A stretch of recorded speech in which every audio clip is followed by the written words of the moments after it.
welcome to the draft show. Would you use him at home? Let us know. If you don't have her, get her in the team. 5 million points scored. Where are they going to spend it? Seems it looks simple.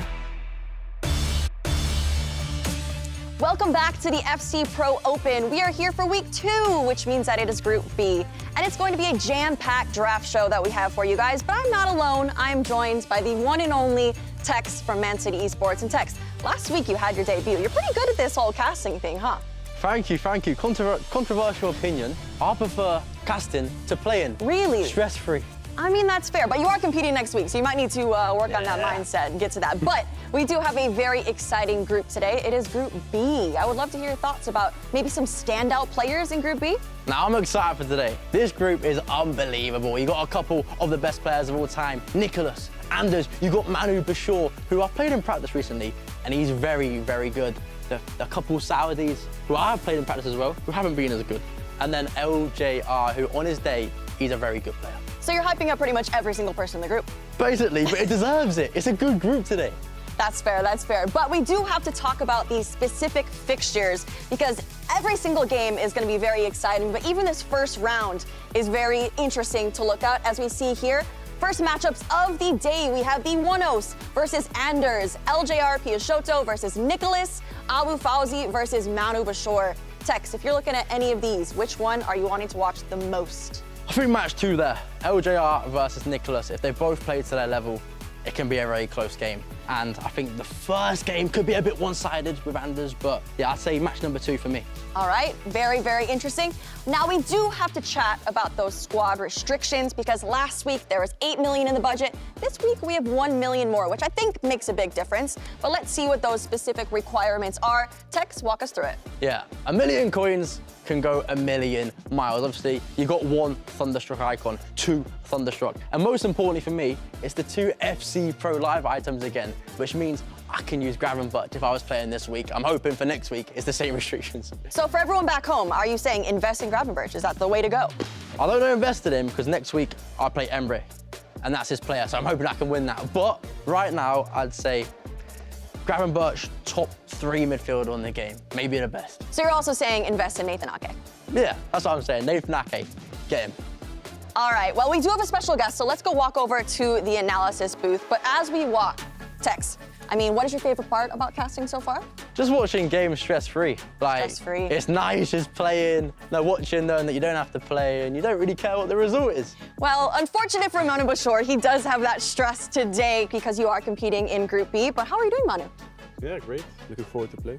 You're always so calm, cool, collected, ready to go, and I absolutely love it. But we do have to talk about your squad, which I find very, very interesting. But first, Tex, what are you seeing on Manu's squad here? Swordsman, I got a question. So we're looking at Bobby Charlton. Are you using him because you watched Afonso last week? No. Part of it, yes, actually. But also, they put the restriction in the Eredivisie, Dutch league, and everyone used Charlton as well. And I won the tournament, the November Cup with Cruyff, so I was looking for kind of a similar profile to him, and I think Charlton is definitely that. I think next player I'm looking at as well, I'd say Rafael Leao. He's got Rapid Plus. And for me, I've got a question, because I prefer Rapid Plus to Quick Step Plus. What about you? I don't know, actually. No, you don't know? I don't really know the difference. I think the Rocket is more like also off the ball, and the Rapid Plus is more with the ball. So yeah, it doesn't really matter to me when they both got the ball, but obviously off the ball it's better to run with Dembele. But yeah, just whatever. Speaking of Dembele, we are going to take a deeper dive into this item here. I believe he's around 580K, so quite the investment, but let's look at those specific attributes. Tex, looking at the player bio page, what stands out for you here? Now I like Dembele, 5-star, 5-star, but he's left-footed. And I cannot do left-footed skill moves on the game. I feel like it's much different to right-footed skill moves. So yeah, you're right. How would you do left-footed and right-footed skill moves? I don't really do them. I've never struggled with them. You don't do skills? Yeah, sometimes. He's saying it's easy. But with, no, I'm not saying it's easy. It's really hard. That's why I don't do it. Because You're taking into account my question. No, but the reason I use him is because I packed his inform at the start of the game, and I really like to play with him. So when he got that upgraded card, I bought him straight away. And he did well for me in the tournament, the online tournament. And I even used his gold in the global qualifier, so I'm used to his build, used to everything. I wish so. I was like you, because left foot scum is for me no go. Well, we do have to talk about the specific player attributes. What stands out for you, Manu, on this page? What's the most important attribute? Yeah, on this page it's the pace, obviously the dribbling, stuff like that. If you look at the play styles he has relentless, so I don't have to sub him off, which is nice in budget teams because I don't really have the best subs. As you can see, if we go back, subs are a bit difficult to make because I mostly invest only in the starting 11. But yeah. Right, can we quickly go back to the attributes, please? If we're looking at the attributes, 77 finishing. Does that not scare you when you get a chance?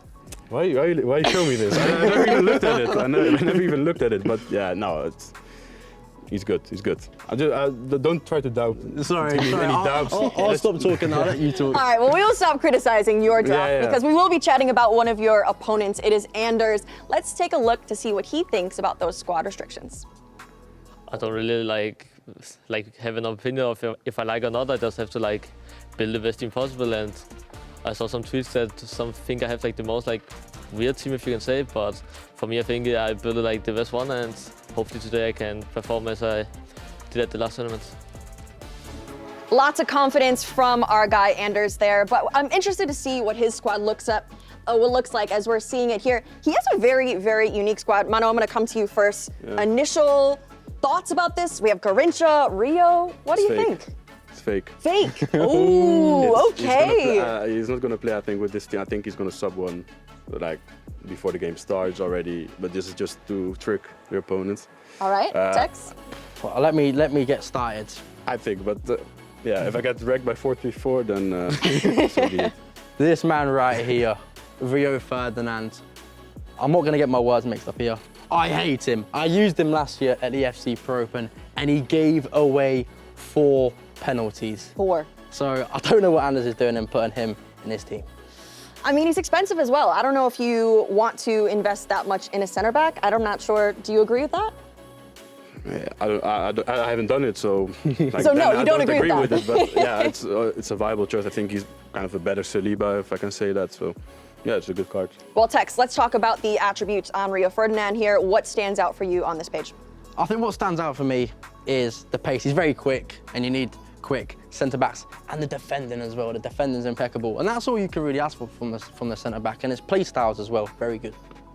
Well, let's take a look at the play styles as well for our guy Rio. He does have Anticipate Plus, which, Tex, is that the best defending play style, or could there be better?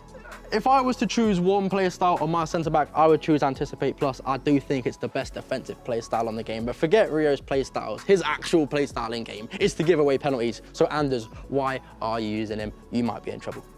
He might be in trouble. We will see, but you'll have to stick around to see if that does happen. But Manu, let's chat about today. Who are you looking forward to facing the most? Abu Fawzi. Abu Fawzi. Why is that? He's my first game, so looking That's forward fair. to start. And who are you least looking forward to playing against? What's this for questions? Last game, but it's against Anders, so make a headline of it if you want. All right, maybe that rivalry. Maybe there'll be a handshake that happens. We're not really sure. Potentially. Yeah. Why Yeah, not? we'll see. We'll see. Text If I don't get predictions. shouted on again. Predictions, what, for the whole day? Yes. I don't want to put pressure on you. Yeah, just say I'm last. Just say I'm last. Okay, Just say I'm okay. last. Just Nah, say I'm you're last. going to top the group. For what I played No, in just say I'm last. It's Manu fine. Bashir, top in the group. All right, well, we'll have to see how that all plays out. Manu is looking very, very confident, but stick around because there's a lot of FC action to come because Group B is right around the corner.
starting for the right to sit on the throne at top of FC.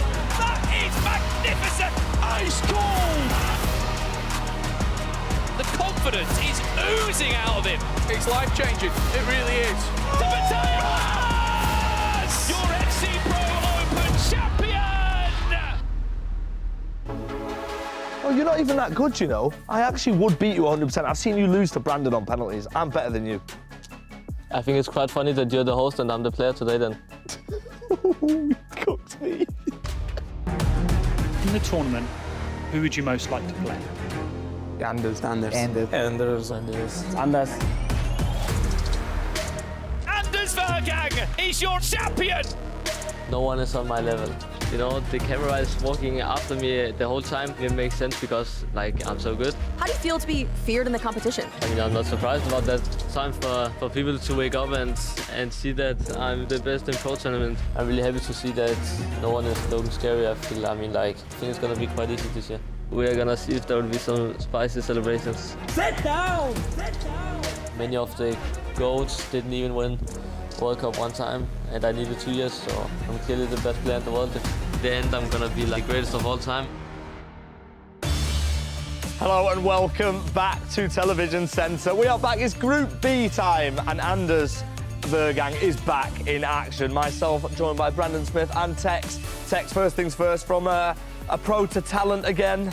You're back again for another week. I enjoyed it so much last week. I had to come back for another show. Listen, it's great to have you back, and of course, it's great to have the best commentator in the world, Brandon Smith. Brought the trophy with you today?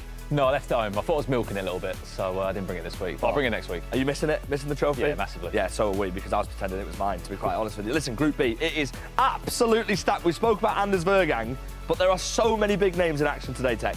Oh, this group is unbelievable. You got some of the best players in the world today. Manu, Nicholas, Anders, and even LJR on his day is good. So. And take a look at this, Brandon. Look how relaxed everyone looks. There's Anders with his hood up. It's just another day at the office for him. It is. I mean, it's the first time we're going to really get to see him compete. He was at the qualifier, but he was one of the lucky players that had an auto ticket into the FC Pro Open. So the FC Pro World Champion is in town alongside, as Tex said, some huge names. Between the 6 players here tonight, FG, they've won over $2 million in prize earnings. These are some of the best players in the FC scene we're looking at. Now, if you thought Group A was good, Group B is incredible. Take a look at the group behind us. Tex, who are you most looking forward to seeing, apart from, of course, the main man, Anders? Oh, I think it's going to go... I'm going to be boring.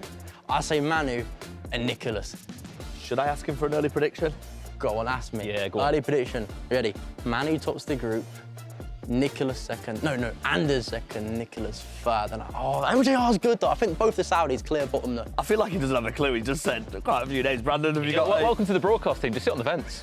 Yeah, Casey does that every week, by the way. So, listen, I mean, look, let's talk about Anders a little bit more. Because last time in FC Pro, a lot of the people who watch all the time will remember this exact moment, which was absolutely box office, to say the least. Yeah, it was if you're on the side of PA Zim. I don't think Anders Vergang enjoyed that one. That was the FC Pro Open Grand Finals where we saw the trademark celebration come out. But then, look, so many months on, he went on to the FC Pro World Championship and had quite the week. He won the E-Euros and the FC Pro World Championship in the space of less than 7 days.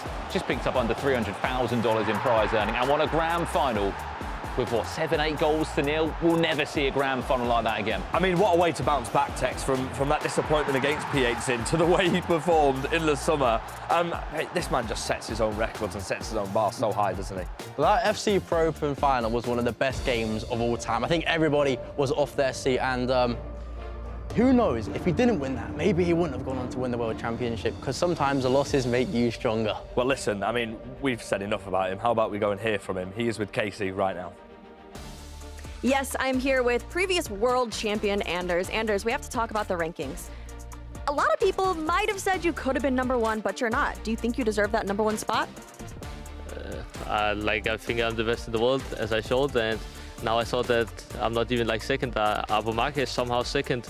I don't know what he won beside the Saudi League, so I don't know what I'm doing at place #3, but if I manage to do good today, hopefully I can get the #1 spot as I deserve.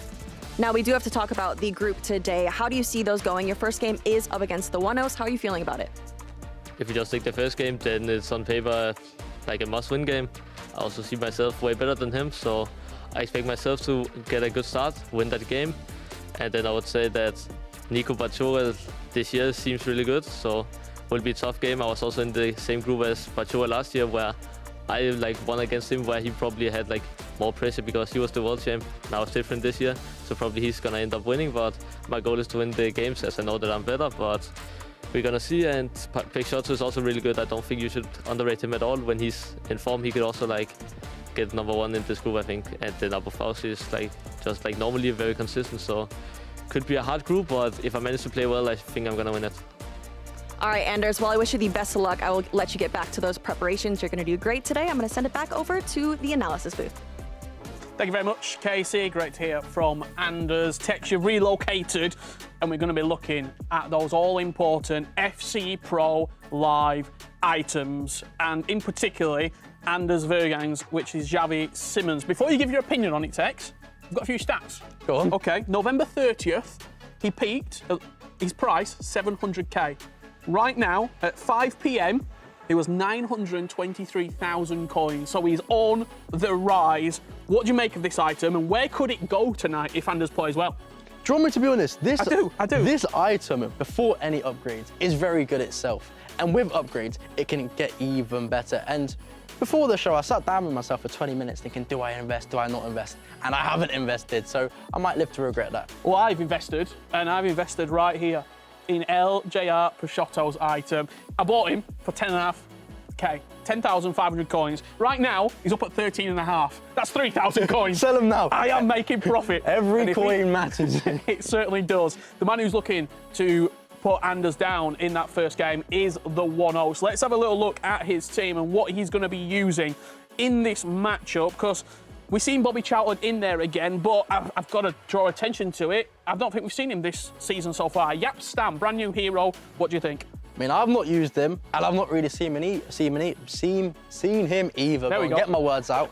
I'm still a rookie at this casting and stuff. But no, I think the main player for me is Steven Gerrard. Last time we've seen the Saudis play at the FC Pro Open qualifier, they loved the power shots, and I think it might be more of the same today for them.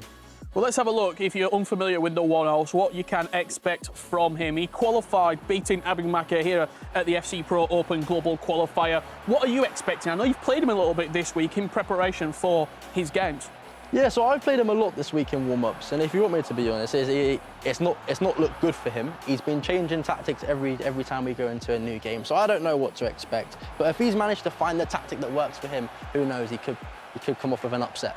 Can he beat Anders opening game? No, not a chance. I'm predicting an early 4-0 first half. Well, if you're a believer in the 1-0, let us know in that chat at home. I'm sure there is a lot of Saudi love for him. 2 Saudi players, LJR Peixoto. We've got the Iceman Nicholas. We've got a former world champion, Manu Bachora. Oh, and we've got this man in action tonight.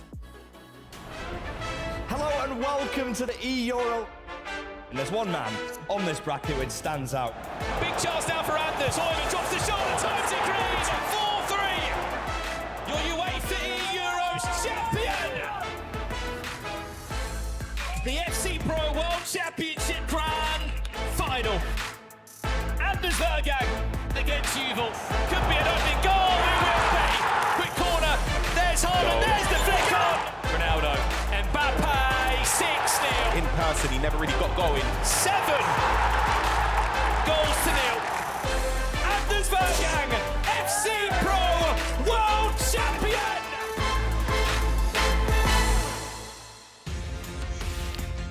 Well, the world champion is back in town once again here in London. It was only a matter of months ago he was in Germany picking up that all-important first ever world championship. There's been so much talk about him coming into this year. Can he back up the performance we saw from last year? He finds himself in a very difficult group alongside 5 other players. I think maybe he forgot to go to the restroom.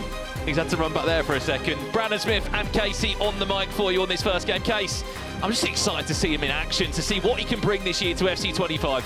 Yeah, I am also very, very excited to see both of these players face up against each other. I think that obviously we expect a lot from Anders, but there's a lot of pressure that comes being the world champion coming into the next season. You expect a lot from that player. Is it the 1-0 that could potentially take down a player like Anders? You never know. Never count out the underdog. Well, let's speak about the one-off then, because he has qualified in back-to-back years in the FC Pro Open. He didn't actually qualify for the qualifier. It was a player that couldn't make it back in London a few weeks ago. He took his chance. He took that last ticket on a plane from Riyadh to get himself over here. And what a performance he gave us in London, Case. He did enough to qualify himself. And look, 2 years in a row to be amongst the best 24 players in the world. That's some good going. That's the thing. He took down fantastic players in the qualification stage. He also started off the season 39th in the rankings. He is now 24th. So he's quietly making his way up into those top rankings. And I think he's a player that we need to start respecting. Absolutely. Well, look, here we go. Then we are underway officially in Group B. We are waiting for our main game to kick off, the one-off against Anders Vergang. But in the meantime, while we wait, we have Leandro Peixoto taking on Nicholas. The Iceman is also in this group as well, which just goes to show how much quality is in it. And then the other game that's taking place is Manu Bashore, obviously a former world champion, taking on Abu Fawzi in there as well. So many good games here, Case. As I was saying, so many winners in this group, isn't there? Yeah, I mean, I think that at this stage of the game, you have to be a winner to qualify for an event like this, because think of all of the stages that they had to go through, whether it's a ladder, it's a Swiss stage. Like, there are so many players that are not in this competition that are also winners. So you have to be at the top tier of the FC Pro community in order to even be seated in this venue. Well, if you have tuned in tonight as well, good evening first and foremost from the television centre here in London, as this early chance comes in for Leandro Peixoto. It's a massive save from Courtois. Do let us know at home. Quick corner comes in, and somehow William Saliba does enough. But let us know in the chat at home, first and foremost, I guess from the get-go, Mystery Nation tonight. There's another Mystery Nation up for grabs. Who is it? I mean, Case, we'll give a few clues tonight, I can assure you, but it always takes them a little bit of time to guess it. Yeah, a little bit of time. So we're curious about your guesses right off the bat. Let us know what you think that Mystery Nation can be, as we've given no clues so far, so you're really just guessing out of nothing. But we want to see, what nation do you want to see? As we see a goal here in a game that we haven't quite seen. Brandon, he was facing the other way with Bobby Charlton, but somehow that's going in the back of the net for Manu Bashore. Maybe he was looking at Jafonzo's team last week, because Bobby Charlton does feature. Manu Bashore leads by a goal to nil there. What a finish. What a star that is. Breakthrough over there. But just a word on Leandro Peixoto. You can't quite see off camera, but he's one of the Peixoto brothers. There's two French players. They've been teammates before. His brother Diogo just sits across him, coaching him tonight. He's teaming up this year with Fuma, Leandro Peixoto. Fuma also qualified for the FC Pro Open. They'll be playing in the French E-League 1 later on this year. They actually won the league a few years back. And I have to say, in this group, I look at him as a bit of a front runner already.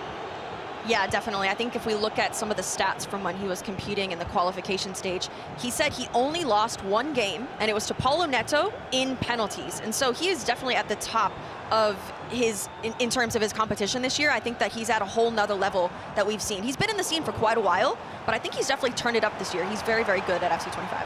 Absolutely. Again, get your predictions in the chat. What is the Mystery Nation this week? It has just come out as an objective, I'm sure, on the Ultimate Team menus, as we have another update here. Manu Bashore has given Abu Fawzi a lovely welcome to the FC Pro Open. His first time that he's been at the Saudi Arabian Player of Twisted Minds. Now Manu is ensuring that this time, Case, he has a better start, because he came in last year to London, first ever FC Pro Open. He was the world champion at the time, and it just didn't work out for him. There was so much pressure on his shoulders. There was, yeah, he had definitely had a tough start to last season, but I think that we have seen a different side of him. As we see some of the questions coming in, Brandon, easy, it's Uruguay, is that true? It's not that easy, and it's not Uruguay. Unfortunately, Yoli, you're not right. Is it Poland? No, it's not Poland. Greece? Unfortunately not, Josh. Ecuador. I mean, unfortunately, everyone's miles off at the moment here, Case. Maybe they'll get it eventually. It is not Ivory Coast. But yeah, guys, keep guessing in the chat. We'll let you know and potentially give you a few clues as the stream continues. Right, here we go. We've had a kick-off now. The one-off against Anders Vergang. His first proper kick of the ball on FC25. And there he is on the big screen. What an opportunity this is as well for the one-offs to really send out a message to the rest of the competition, because you're right to say off the rankings, Case, coming in, the one-offs has jumped up a few spots already, mainly from what he was able to achieve in the qualifier. Big chance early doors. Anders is going to get an easy tap in. 4 minutes in. And as I was trying to build up a story for the one-offs, it sort of hasn't really come to anything in the end. As we get to see the replay here for Andos, Bruno Fernandes into Mbappe across goal. He gets the rebound. Unfortunate for Courtois as we see Anders' amazing reaction and celebrations there. I'm sure we'll see more of those celebrations as the tournament continues because we haven't seen too much of him this year. And so I'm sure all of us in the chat can agree that we've missed them. Wow. Manu is cooking. 15 minutes gone there. 3-0 he leads. What a start. We know that Team Ullet are such a talent factory. They know pretty much every single detail in the game as the meta continues to change.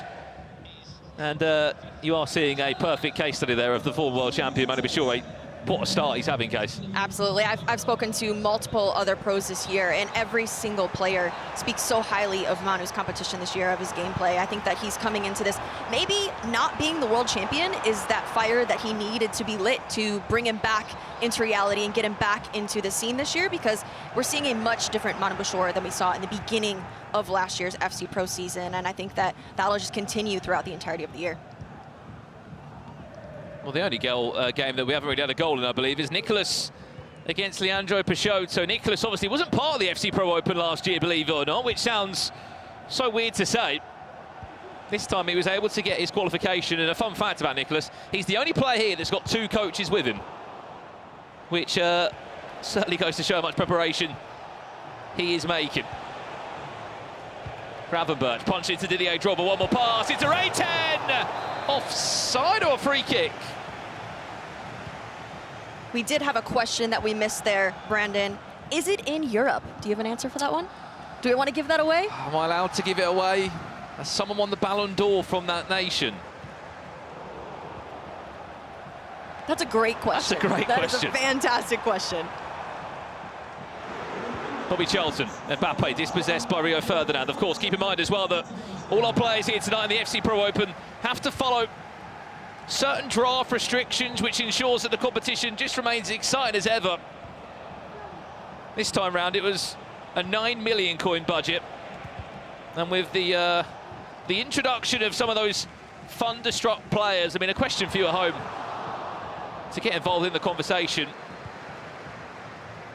One Thunderstruck icon was allowed in these teams with a 9 million coin budget. Which player would you choose? As Nicholas opens up his account, and no surprises come from a set piece. His coaches are certainly paying off. Have you been lucky to pack a Thunderstruck icon yet? Not yet. I've actually had not too much luck in like the last month or two. The best item that I've packed recently is Gabriel Jesus FC Pro Live item. So I'm looking at you, PhD, in the future.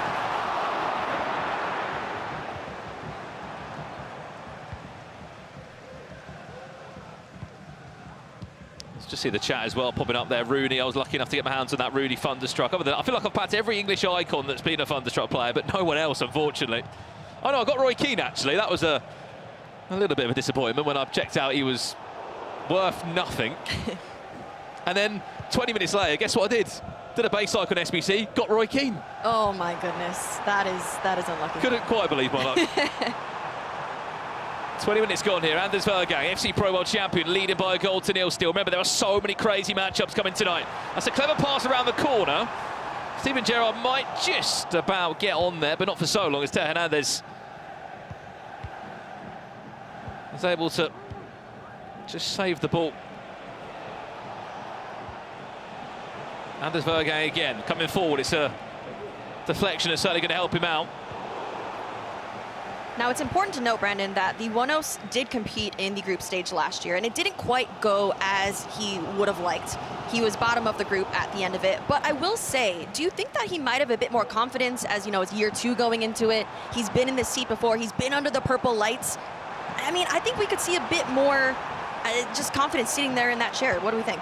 100%. Speaking of the One-Os, there's a chance there, timed it green. And another one from Steven Gerrard of all people, coming with the time of green Trivela. You're absolutely right. I think the One-Os has got another year of land experience behind him. I'm excited to see how he plays out across these next 2 match days, including tonight. Leandro Peixoto, keep an eye out for him. The new man for FC Lorient. That's just equalised against Nicholas. Back to this one now. Lofted ball finds Theo Hernandez on the left-hand side. And at the moment, everything that's coming Vergang's way. Needs to be able to stop. Is there a goal back? There is over this side. It's Gareth Bale, who was the hero for Abu Fwazi in the qualifier. I love that he's chosen him again in this draft restriction. But I didn't expect that to be the goal. I don't mind it, though. I mean, he brought his goalkeeper all the way out, so he did have an open opportunity to shoot it from that distance. So I really don't mind it. It does put him 3-1 in this game, so he's back in it. And they're only 40 minutes into it, and so he definitely has made his statement. And sometimes it's just that first goal that needs to land to get you back into that game. But it's going to be tough. He's going against a player like Manu Bashar, previous world champion. Which, as you were right to say, he didn't have the best FC Pro Open last time out, did he? He was unable to make it into the knockout stages, and by his own standards, you can most definitely see that he does not want to make the same mistake again this year.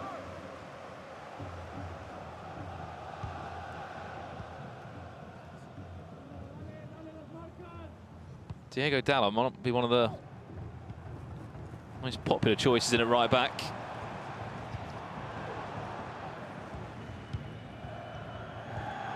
Bruno Fernandes able to find his teammate of club and country. There's Didier Drogba. Power shot was asking a lot from that angle, but you never know. Update over here. Are we seeing a goal, or is this live now? This is live. It still is only by a goal to nil. Anders Vergang in the lead. 30 minutes on the clock. And if you were lucky to get Xavi Simons, I mean, we've been speaking about people investing in players. If you've got the coins laying around to invest in more than even one Xavi Simons, fair play to you. Richard was just saying he's worth 900k at the moment on the market. Yeah, I cannot afford even one. So my most recent purchase was Nathan Ake, and he was around 450k, and so I spent the rest of my bank on that one. So we're looking at you, Tex. We're looking at you next week. Remember, just 3 points tonight from any of the players would upgrade their FC Pro Love item by +1 on their overall rating. And the more points they get in the FC Pro Open, the more upgrades that will happen, including potentially even a championship win at it all. There could be a huge upgrade for those that have invested at home. Here's Anders looking for a second dropper. Courtois saves for a corner. Watch out for Van Dijk, you know where it's going. And he weren't too happy that that corner did not land. Update over here. Manu is back into a 3-goal lead again. Bobby Charlton. He's pricey, Case, but the pros that have been using him across these first 2 weeks, they've backed it up. Yeah, I think if you love him and you're able to utilize his play styles, definitely add him into the team. But it's hard because with that many coins and such a small budget, and then you probably hear 9 million, you're like, what are you talking about, Case? That is not a small budget, but it goes away very quickly when you add players like Bobby Charlton or even any icons, because Anders has Rio in his squad, and so putting those heavy price players in, the budget goes down very, very quickly. Well, the One-Off obviously also does have Bobby Charlton in his team. Not been able to see too much from the English icon on this game in particular, but he has had so many chances against Anders. He's certainly been in this one. Update over here again on the stroke of half-time. Leandro Peixoto, first time through ball, finds Didier Drogba.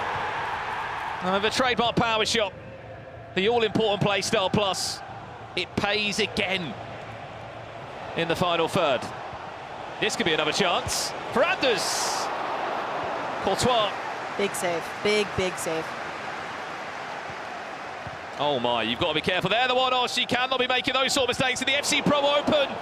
He might be made to pay for this now. It could be a gift for Anders. He's saved again by the Belgium shot stopper, but the pressure's still not fully dealt with. Anders with another wave of attack.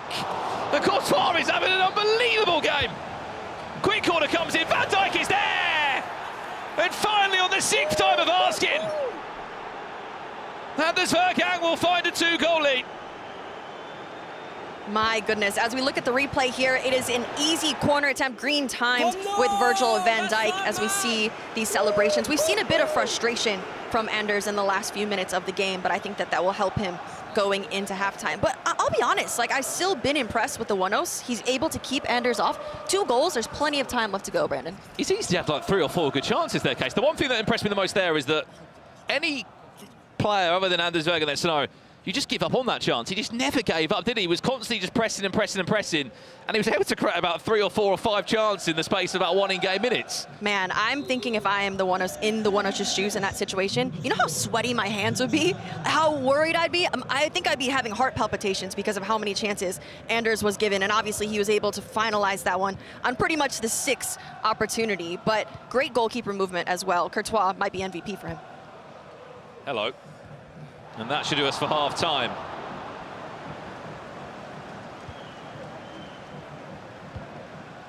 Half-time, Anders leads 2-0 in this game. He's still not happy, though.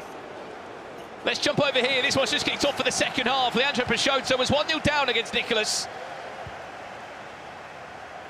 Leandro Peixoto just in front, but for how long? David Ginola taking matters into his own hands there.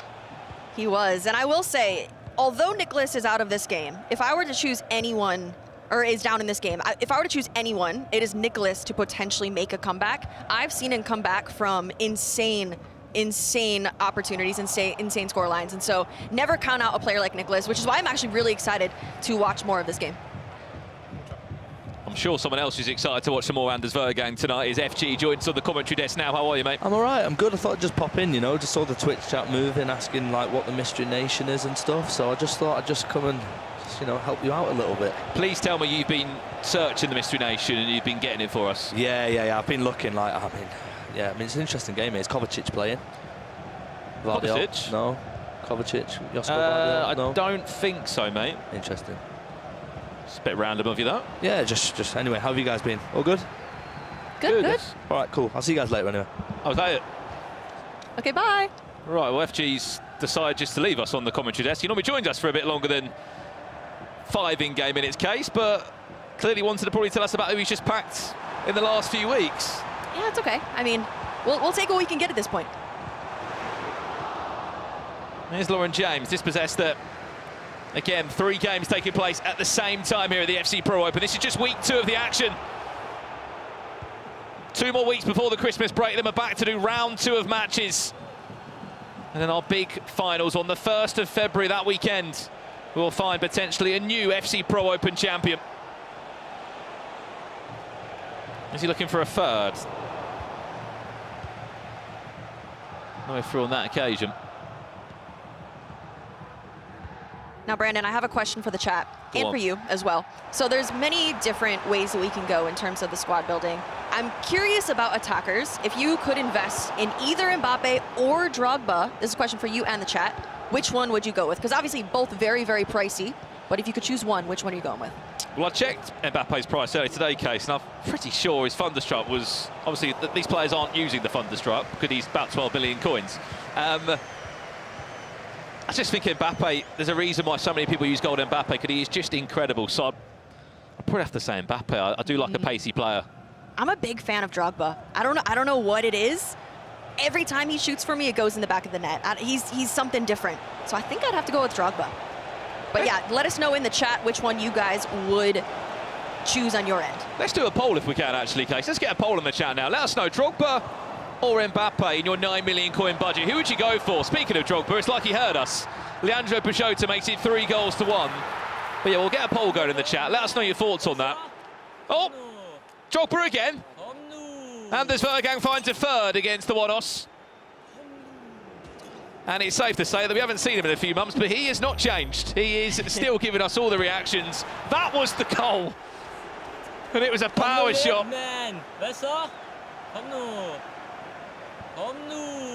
For those of you back home, that means let's go, Come Nu. And so that is his legendary celebration that we get to see on occasion. And a very, very good goal to pair with that one. Update over here. We're joining this live now. Manu Bishore went 3-0 up in 15 in-game minutes. And the composure that he's shown us around the box is incredible. You know where this is going. Virgil van Dijk. I'm sure we can speak for the whole community, though. Oh, my God. I've looked down at the chat there. I've looked up, and I've just seen Rafael Leo score and go and do the gritty. Let's see this again. Oh, man, you can't make that mistake. You cannot make that mistake. Courtois is able to give the ball away and pretty much give him a goal on a platter. Yeah, at this stage of the competition, you cannot let that happen. Let's go back to this one again. Anders Vergang 3-0 up as it currently stands against the one-all. Step overs are coming out, trademark. But the point I wanted to say, Case, is I'm sure we can all speak about it, who play Ultimate Team Champions at home as well. That Virgil van Dijk, even his goal, that aerial plus play style, you cannot stop it from a corner. It's just like flipping a coin every time.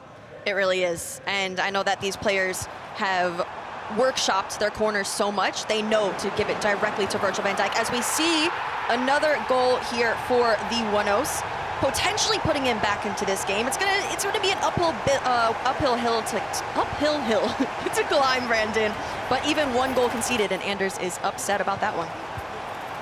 Well, Bobby Charles has just said, Anders, you're taking too long on the ball there. He's pickpocketed the French defender. A little 1-2 interchange for Mbappe, and he's been able to pull away. It must be said as well, if you have tuned in tonight, the FC Pro rewards are available for those that have connected their YouTube or Twitch accounts, their EA account. Last week we gave out a Karim Benzema loan player. I think, wow, Weghorst. Speaking of tall, scary strikers, that you can get him on loan alongside potentially a rare players pack if you watch for long enough tonight. Here we go, free kick. Expect something from this, Bruno Fernandes! And on the rebound, Ginola. Just taking enough time for Nicholas to slide it through. The composure is what made that goal. There was opportunity for that to go in directly from the free kick, but for him to keep his head in the game, make sure he got that rebound in, very, very good from Nicholas. It does set us even across the board, 3-3 against LJR. As we see the replay here, we see Bruno off the crossbar, Ginola low-driven, straight into the back of the net from the rebound. 3-3. What has happened here again? It's another chance on the right-hand side. Michael Elise, of all people, into Mbappe, the One-Os. Just tell me what I should do. Just tell me. Yeah, but what should I do? Just tell me what I should do. I can't. Tell him what he should do. He needs to know. Because he might be giving away a 3-goal lead as it currently stands.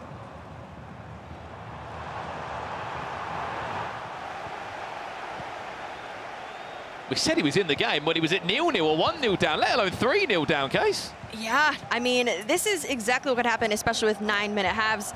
As we see, Brandon, the poll, what are we thinking? Wow. I mean, I saw loads of you in the chat getting involved, saying Mbappe or Drogba again. Who would you buy in that 9 million coin budget as your striker, your number 9 potentially? That is a very tightly contested poll. Mbappe just coming out on top. Who did you say in the end? I said Drogba. You said Drogba. Shout out to all the Drogba supporters in the chat. Garincha, is he onside? How's he missed that? Could be able to rebound. Red time shot. Mbappe. The ball still bouncing around and it still doesn't go in. What a chance wasted.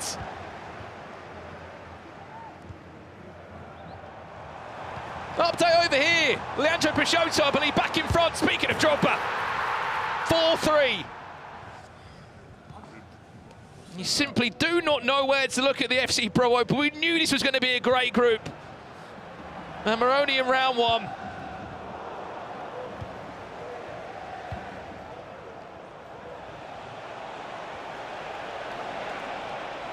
Back to you, Anders Vergang. At the moment, you feel like all the momentum is on the side of the One-Os, who must be thinking, surely I've got a chance to get back in this game, stop a point being shared.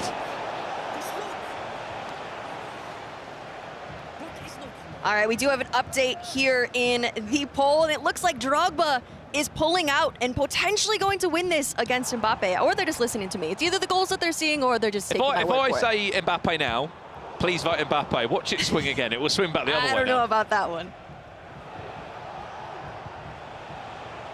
Garincha looking for that potential Trivela. Went for a ball roll inside, looking for one more pass. Update, what have we had over here? Potentially a consolation or a start of a comeback there, Abu Fazi. What a chance this could be, the One-Os. Looking for a third! Time green, finesse save by Courtois. Oh no! Mbappe makes it 3-0!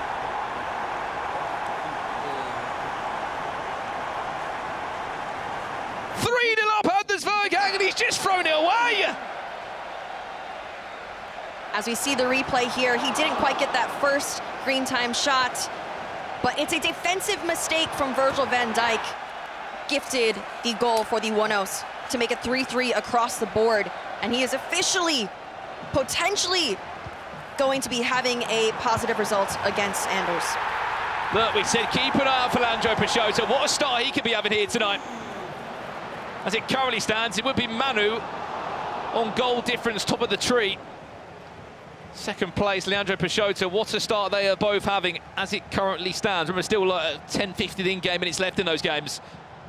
But in that 1-0 Sanders game case, both players making some terrible mistakes at the back. Yeah, very, very bad defensive mistakes. And it's interesting because you see Anders and he's very, very passionate right now, but he's not a happy camper. And so I'm wondering if it's maybe that frustration, that anger that is leading to some of those defensive mistakes. And at this stage of the competition, you just cannot let that happen. And so I'm curious how these last few minutes are going to go, if it'll end in a draw. Right, all eyes on this one for me. Again, 3-0 Anders was leading, now it's 3-3. Fair play to the 1-0s as well. The amount of players that would be in this game and think, I'm out, I'm done. 3-0 down against Vergang. Hello, no way. Offside.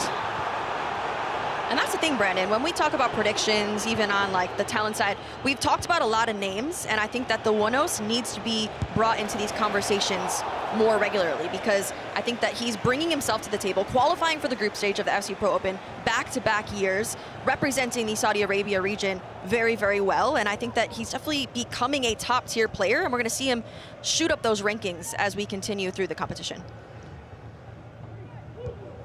So much joy he's getting out on this right-hand side. Speaking of FC Pro Live items, there's another one, Oxlade-Chamberlain.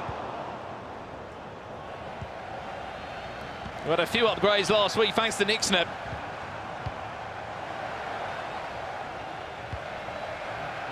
Gravenberch finds Teo Hernandez. What a chance this could be for the 1-0s. Bobby Charlton, cheeky chip over the top, Bobby Charlton. Time to chest it down, Courtois. Does just enough. Quick corner comes, you know where that one's going. Oh my, let's not do this again. Can you imagine if he snatches a win here? That would be very, very surprising, but also very exciting for him. And I think that it's an eye-opener to everyone competing in this competition to never count out anyone in this group stage, because it depends on the day. Anyone could perform or not perform. Oxlade-Chamberlain went for a ridiculous power shot from that angle.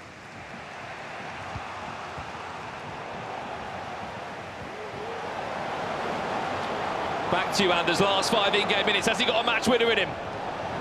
Drogba, dispossessed by Amsterdam. Tried to feed it into Mbappe, but he just had no real room to manoeuvre. Could be a fantastic through ball there. Teo Hernandez proving why he is in every single player's team tonight in a left-back.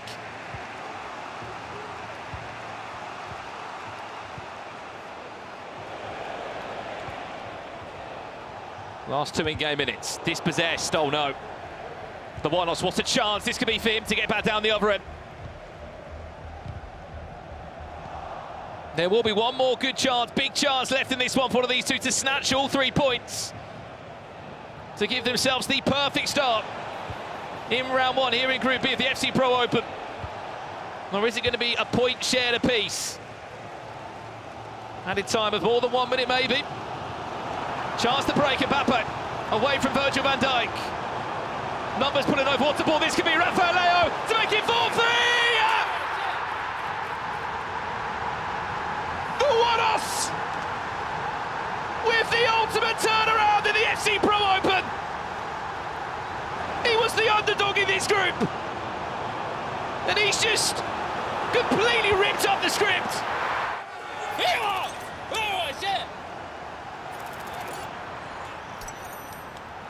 We don't get to see too much celebrations there from the 1-0, so we normally see them towards the end of each match because he's keeping his head during the match. But finally, we get to see some celebratory moments there with his coach. What a moment for the 1-0s to take down the current champion, Anders, as we see a replay here for Nicholas, bringing it 5-4.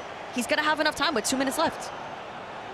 Well, well, well. Right, we're getting some full-time results around the grounds now. This is about to be a full-time Malabishore. looking better this time around in the FC Pro Open. Full-time result or not, we're in for an equaliser! 4-4! Anders Vergang! He's still not happy, but he's got a point on the board at least. That could have been a terrible start from him. We blinked for a second, he had a kick-off, and this is what happened, Case. Yes, it was Garincha into Drogba. A bit of a fumble there defensively. Rayton green timed across the goal just in the nick of time. He's able to do it to make him level up against the Wonos. The one-off's there, he's seconds, Case, seconds away from such an incredible comeback. He was 3-0 down, as we were saying.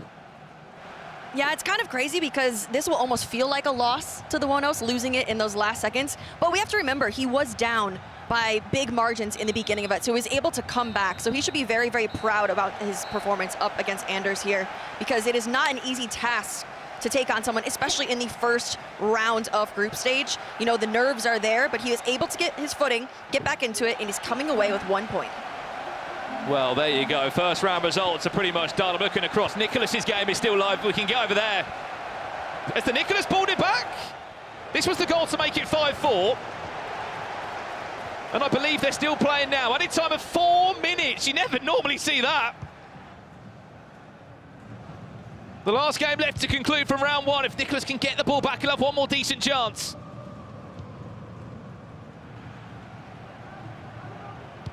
And I think Leandro Peixoto may have not just got himself over the lines, giving away a throw-in. The referee should play on this attack. Nicholas, we know him as the Iceman for moments like this. Still could have a chance. Chamberlain. Still is there. Chamberlain goes for a corner. The referee's, of course, going to play it. Ball still bouncing around. Ginola stopped by Van der Sar. Recycles it back to Virgil van Dijk, who's going to win it again and again and again. Eventually, Leandro Peixoto can get the ball clear and keep himself along the top of the table on 3 points. My goodness, that last minute felt like 10. Brandon, that was absolutely insane. What a first round of fixtures for Group B here. I mean, we couldn't ask for anything more. I mean, we've had goals, goals, goals. We've had comebacks. We've had upsets. Like, it's been very entertaining. I hope everyone in the chat is enjoying the first round. I think we nearly saw just under 20 goals in that first leg, maybe even more. Again, we've still got 4 more rounds of action to come tonight here at the FC Pro Open. Do not go anywhere. There's so much more to come after this quick break.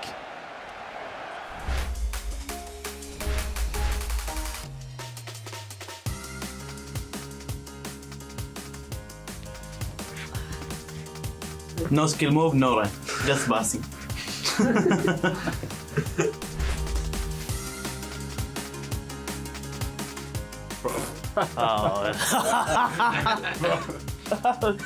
Bro, don't lie. You will not be the prince of Saudi, bro. Saudi is winning here, and I will win here. No problem. No.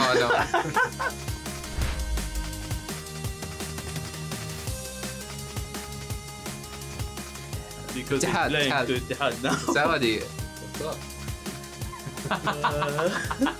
He's winning the Ballon d'Or. He was lucky. Oh, no. No.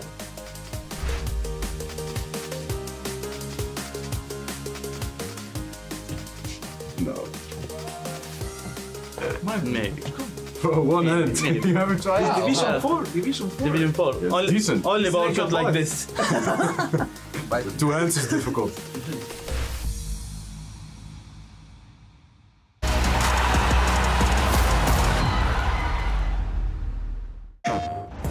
PlayStation tournaments are on PS5. Featuring FC 25. Challenge more players and find more ways to win. Get ready to compete on a global stage with new and exciting daily tournaments, all at the press of a button. So whether you're a seasoned competitor or just starting, come for the challenge and leave with glory and incredible prizes. It's time to join the competition. Sign up now on PS5. PlayStation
Right, play FC25 and win prizes on PlayStation tournaments. To sign up, look for the in-game PlayStation tournaments button or head to the FC25 Game Hub. Bring your best squad, show your skills and compete for prizes and more. If you want more rewards, join in on the action of the FC Pro Open match days at Twitch/EA Sports FC or YouTube/EA Sports FC Pro to complete FC Pro Season 2 and earn your viewership rewards. All rewards are untradeable. By watching 15 minutes of Match Day 2 of FC Pro Open, you're eligible to receive FC Pro Live Weghorst on loan. Watch for an hour and you can claim a rare players pack. For more information, go to www.eafcpro.com. And now here we go. What a first round of fixtures we have just seen at Television Centre. You are watching the previous scenes. And well, Casey, that was pretty incredible, wasn't it? I mean, it was so incredible. Jam-packed action from start to finish. We saw a very, very good performance from Manu, but close matchups in the other two, huh? Well, listen, we have to talk about Anders Vergang, that game first. It looked like he was cruising early on. I mean, but wow. I mean, this is what esports is all about. Yeah, I'll be honest. I was going into that game and thinking that Anders was going to cruise the rest of it. But you never count out a player like the One-House. He was in the competition last year, and so he's comfortable sitting in that seat. He made it very difficult.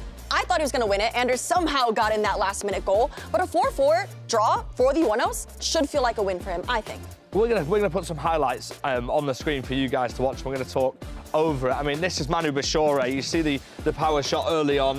That's the meta this year, Casey.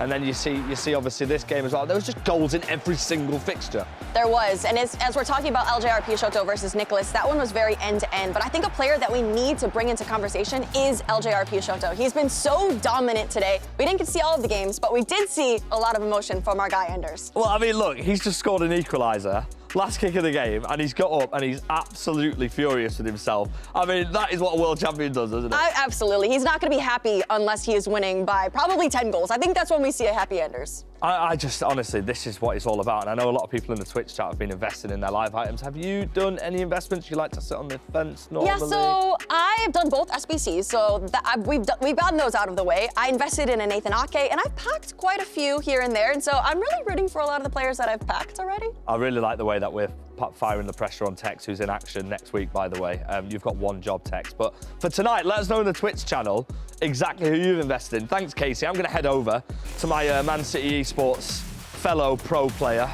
my teammate, Tex. Tex, apparently, mate, you're going to teach me how to get better at this game. So I'll take the controller.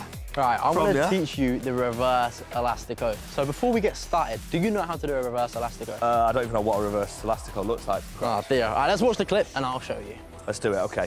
So here we have a goal that Mark scored against Sharif. And this is FC Pro Open Week 1, right? Yeah, Group A, Week 1. So a little bit of a bundle, the ball breaks to Mbappe, reverse elastico. It's fast and dangerous. So I'm going to explain by using a clock. A clock? The right stick is a clock. Imagine that. Right, okay. Right? So right stick down to 6 p.m. Oh, okay, yeah. Yeah, and then anti-clockwise to 12 p.m. Yeah, what, just so that? Watch it. So pause it as the elastico's about to happen. You go 6, round to 12, all in that fast motion. Ready? So play it now. 6 to 12. And that's how you do it facing this side of the pitch. Wait, so when you're on the other side of the pitch, is it 12 to 6? Anti-clockwise. It's simple as that. Just do it once more, mate, just so I can see it. So 6 to 12, anti-clockwise. Can't be that easy. And if you can't tell the time, then that's on you. I'm not taking the blame for that. Listen, we'll worry about the clocks later on. Let me know on the Twitch channel if you use that skill move. So it's 6, right, okay, I got it. You can do that in your champs now? Yeah, maybe, we'll see. I might be injured this week. But listen, let's go from 2 pros to another 2 pros, shall we? Brandon, who are you backstage with, mate? FG, maybe not a pro myself. I'm alongside the 8-time world champion finalist, Nicholas 99. Nicholas, obviously, not to beat around the bush, you just come off a disappointing loss. I won't ask you too much about that 5-4 against Leandro Peixoto. Still loads more games to come. Let's look ahead to Anders' next game. You played in Saudi Arabia earlier this year at the Esports World Cup. What's your mindset coming into this one? I mean, you know, it's a tough group, so it will be a tough match. Also, I think I played 3 times Anders, and the 3 times was really, really tough. So I think I expect the same. But yeah, let's see. I think it's groups. We have a lot of games to play, and I think I'm trying to be focused in the next, and then the next one, and let's see. Just a word on this group as well. Some have described it as one of the most dangerous groups that we have here at the FC Pro Open. So much talent in there. I said before, between all of you, you've won over like $2 million in prizing. There's world champions there. How tough is this group? Yeah, I think it's really tough. Even the same, I don't know, Anders drew the first game. I lost the first one against Leandro, maybe, and now Leandro, he can lose, and then Anders can beat me, or I can beat Anders. So it's always like, this is like a group, you know, it is what it is. I think everyone can beat like anybody. I mean, it's really hard, but I think we all, the players, we try to do our best. Yeah, good answer. Definitely a good answer. Well, look, Anders Vergang against Nicholas comes up next. But before that, we asked them to really go head-to-head in Media Day a few weeks ago, and this is what happened.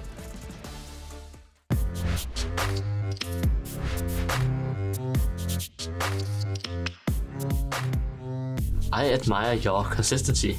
I admire your passion. How you get angry, but you get better being angry. That's really good. It's too boring. No celebrations, just playing. I play the game. Yeah, but I play the game too. Sometimes you're a bit lucky. A bit. Against me, you're lucky. Who will win out of the two of you? Me. Right now, I think me.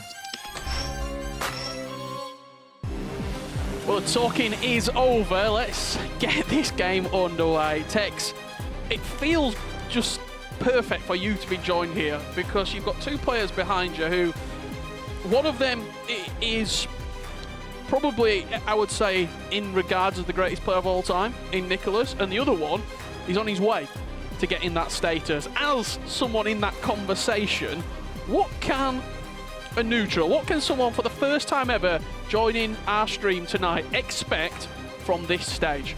Let's just say, I am so excited to be commentating this game. This could be game of the day potentially. And what can you expect? Well, you can expect a lot of antics from Anders. You don't know what you're going to get from him. And you can get from Nicholas ice cold, just silent killer. And that's what I describe Nicholas. And today, wow, I'm excited for this because neither of them won the first game, which makes this game twice as big. You can see the career earnings there, what, over 1.6 million in total between the two of them.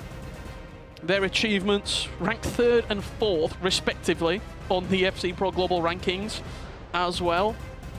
Who comes into this game with more confidence?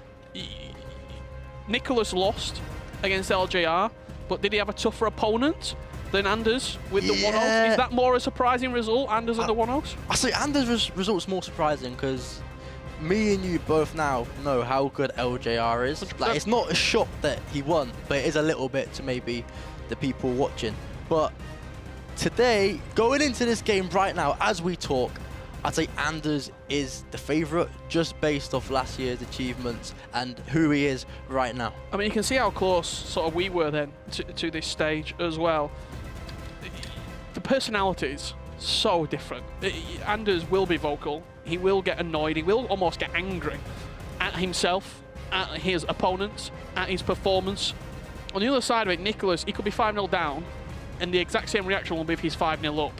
How does that affect? Let me tell you something. Anders is unhappy right now. He's just lost a 3-0 lead. I mean, we heard him just backstage. Yeah, his head is gone. Yep. But an angry Anders is an intimidating opponent. I remember last year, the very first game of Pro Open, he lost. I think he won his next game double digits. Yeah. So Nicholas is going to have a lot on his plate here, but let's see if he is hungry. Well, here we go. There is 2 games as well taking place alongside it. The 1-0 taking on another former world champion in Manu Bachore. I'm excited to see how this game does transpire and what does happen in it. I would expect a Manu Bachore victory. However, the 1-0 has surprised me already today, and I'm sure it'll continue. Going into this game, I'm expecting a Jafonzo-like performance from Manu this week. Just calm, convincing, even a much tougher group, top of the table. Well, here is Kylian Mbappe to back up your prediction. Yeah. He's different, I'm telling you. I've played him in practice this week. What makes him better than the rest? Why is he so consistent? It's the composure. It's the composure. If you watch and analyse him closely, he will just send runners and dribble around the pitch on R1, dribble, and you try to press him and you can't get there. And when you try and bite, he knows when you're going to bite, and he'll just be in behind. His timing is impeccable. Well, here we go. There was an early goal. Anders Vergang taking on Nicholas. Kylian Mbappe with the strike, finds the top corner, and Angry Anders maybe is the most dangerous animal in this tournament. The other game that is taking place as well, we have to remind you, Abu Fouazi taking on LJR Peixoto. Abu Fouazi lost his first game 5-3 as LJR right now is second in the table on 3 points. We've all played one game, but I'll give you the lay of the land as it stands. Just a quick one on that game. You expect LJR to continue his winning ways and pick up another 3 points? No, you know. Okay. I don't think it's possible to come here and drop a 0 point. Everybody at the tournament is too good to drop 0 points. And I think this is the game where Abu Fouazi can pick up his points, and LJR's coming off a win. I might smell that. It smells like an upset, and I think Abu Fouazi might come back. Well, I'm really intrigued. Obviously, we saw what happened between Anders and the One-O's in that first game. And Angry Anders, I would rather play Anders coming off a win than a loss. There is Anders in the final third. Good tackle from Nicholas. I don't think I've ever seen Anders lose 2 times in a row, and I don't think we will today. So the last time I saw Anders lose convincingly was at the Virtual Bundesliga when he got beat by Levi Finn. And I think the scoreline was actually quite narrow, but it was just a manner of victory. It was dominating. And since then, Anders went on to win the Euros and the World Championship. And that's the sign of a good player. If you get battered and you're still in the game, and you're still there hard to beat, that's a sign of a winner. Now, we've seen plenty of times over the years where Nicholas has put in a poor performance and he just wins games. And I'd say Matty's the same. Yeah, there's a knack to staying in the game. It's a skill. However, he could be out of the game if Anders takes his chances. Courtois with an incredible save. He was offside, but still, that will live in the mind of Anders. That power shot cancel was nasty from It sent him. It sent me as well. Did it send you? No, I expected it. Of course, of course. Mbappe could be in there. It's a ball over the top, and he will pull away from Virgil van Dijk, looking for the speed boost in the gap. Rio Ferdinand combined with Virgil just does enough.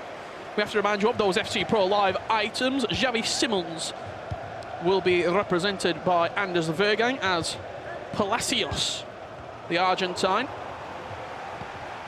It's about 110k when I looked just then, as the One-O's looks to have got an equaliser here.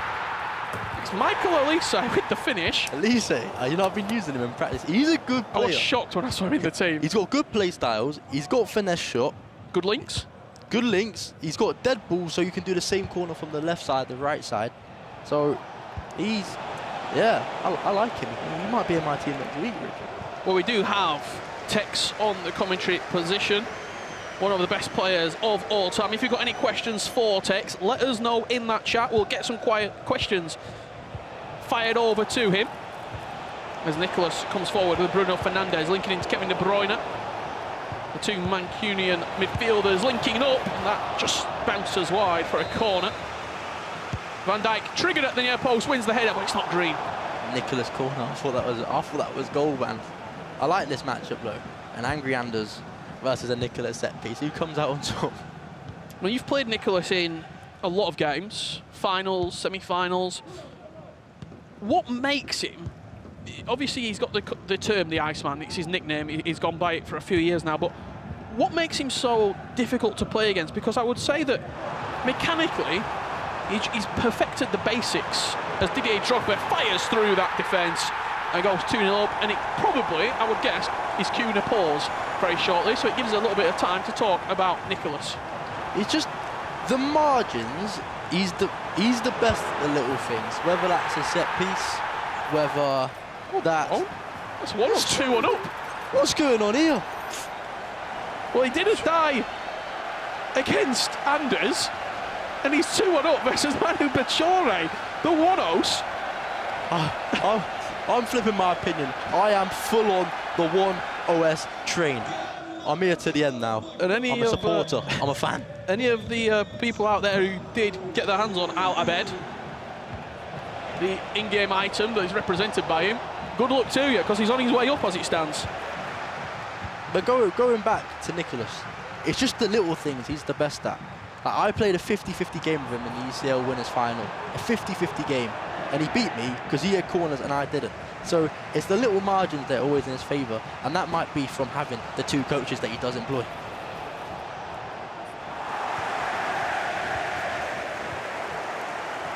Garincha just looking to get the better of Theo Hernandez, but very few players can ever do that. One of the only items to be selected, I think, I'm going to go out on a limb and say every single time we've played this season in FC 25, from the global qualifier to week 1 and week 2. Maybe a set of draft requirements one week just means no Van Dijk, no Theo Hernandez, just to see who else is picked. Would you like? No. I need my corners. I need my corners. If you do that, don't let that be week 3, because I will be doing a complaint. Formal written complaint. How important is chemistry coming in from Jamejez? This is how you pronounce it. It's a I think you've done that. Jamejez, I will go for that one. But chemistry, it's important. But I don't think it's as important as people make out. Like, if you play Mbappe on 0 chemistry, he's still Mbappe at the end of the day. It's not going to be the end of the world. But on a team, on a Nicholas corner, I'm going to stay silent, commentate it now. Whipped into the box. Van Dijk wins the header, but Courtois is equal to it. Idris coming in with Power Shot Plus or Finesse Plus. Let's get a poll. Let's get a poll in the chat. God, do a poll. I think Power Shot's going to wipe the floor. But me, I'm picking Finesse. I'm not very good at setting up the Power Shot. But Finesse, that's me. And I'm hoping we can see some next week when I'm in action. Chrome, where is Kovacic from? I don't actually know. Our geography's not great. I don't even know who that is. Poor performance from Nicholas so far, quite lethargic. Have you had that one stored for a little while? You wanted to get it in at some point during the show. LJR and Abu Fawzi, slightly delayed kick-off, but LJR goes 1-0 up, 3 minutes in. Look to the bottom right corner, the ball's in the back of the net, Anders Vergang with it. The apology celebration. Did you see the goal? It's a poor. I didn't see the goal. Nicholas has got to look at his goalkeeper there. He's turned around and he's speaking to Red Like you see here. This was the goal. He got the bounce. Courtois. Oh. It's just not a good goal, is it? You got to have words with the goalkeeper there. And 3-0 already. I don't know if you can see just the two players side by side in that game. Obviously Anders' side and then Nicholas's side. Just looking at how they operate is so interesting. Nicholas headset off, talking to the coach, seeing what's happening. On the other side of it, Anders gets a little rant out, locks back in. Do you think do you think Anders would play at the same level if you told him he can't talk? Like, if you told him he has to be silent for 90 minutes, do you think he could still, or do you think he needed to get him going? I think he needs it to get him going. As you can see there, Nicholas, he does love a pause, doesn't he, Nico? He always has. I mean, the coaches get paid for something, and he's got 2 of them. You get 3 pauses a game. He needs 6 pauses to get his money's worth. The 1-0S. Probably the most surprising result of this so far. Bobby Charlton with the power shot. Courtois with a good save. 38 minutes gone. He's got a corner. The goalkeeper is brought off the line. It's a poor corner. The corner's been poor today. He actually made it for Stam as well, rather than Van Dijk, which doesn't seem by design. This is a surprising result. Well, look, I will say about it, in that Anders-Nicholas game, it's 3-0 to Anders. So if we're going off the first game, advantage Nicholas. 4-4. Just look at that run at the top of their pitch. Still in play if he decides to go there, Manu. Here is Dallo. Bringing in Bobby Charlton. Great finish. He makes it look so easy. It's like you just play and it looks like the opponent's not trying. The pass was on, he just dribbles a little bit and then all of a sudden the defence is split. He does it better than anyone I've seen. It's just... Is it bad defending that? I don't know, because... What was it for? It's 4. Anders Vergang leading 4-0 at this current moment. I don't want to like say it's bad defending because I played Manu in practice. He does that against you. And the same was being done to me. So, yeah, it's I don't know what to say. It's just good. He's just good. I've just seen a question in the chat from Ange. I've got the chat open. I can see you. Don't you worry about that. If you make an event for streamers to compete, who would win and why Ozio? The reason I asked that, he coached you for a little while, didn't he? Yeah, Ozio. He used to be my coach. And would he win if we invited all the streamers in? Give him a month's practice. Ozio is a dangerous player. Does I Boros count? tried to get him back a couple of years ago, and but he was too big for me. So he replied, but we play at he 6 respectfully p.m. said He can't come out when it's 6 p.m. But I'll tell you who wouldn't win. FG. Manu Bachore, leveling up 2-2. Does Stokes count? He's more of a streamer. No, I can't even say it. He beat me. He beat me the other day. I can't say anything. I'm sure he's watching it at home. That's a beautiful Trivela from Gareth Bale. Abu Fawzi levels it up at 1 apiece. Gareth Bale. Who else? That's his main man.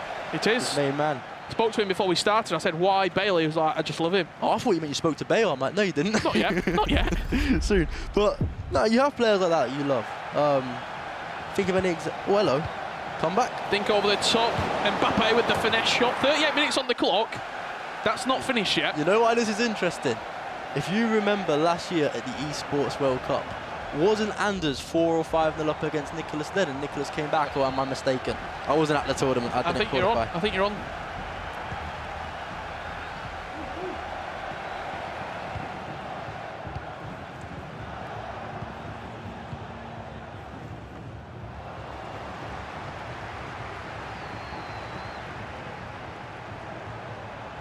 LJR Peixoto coming into the ascendancy. Lauren James looking for the player lock into Didier Drogba.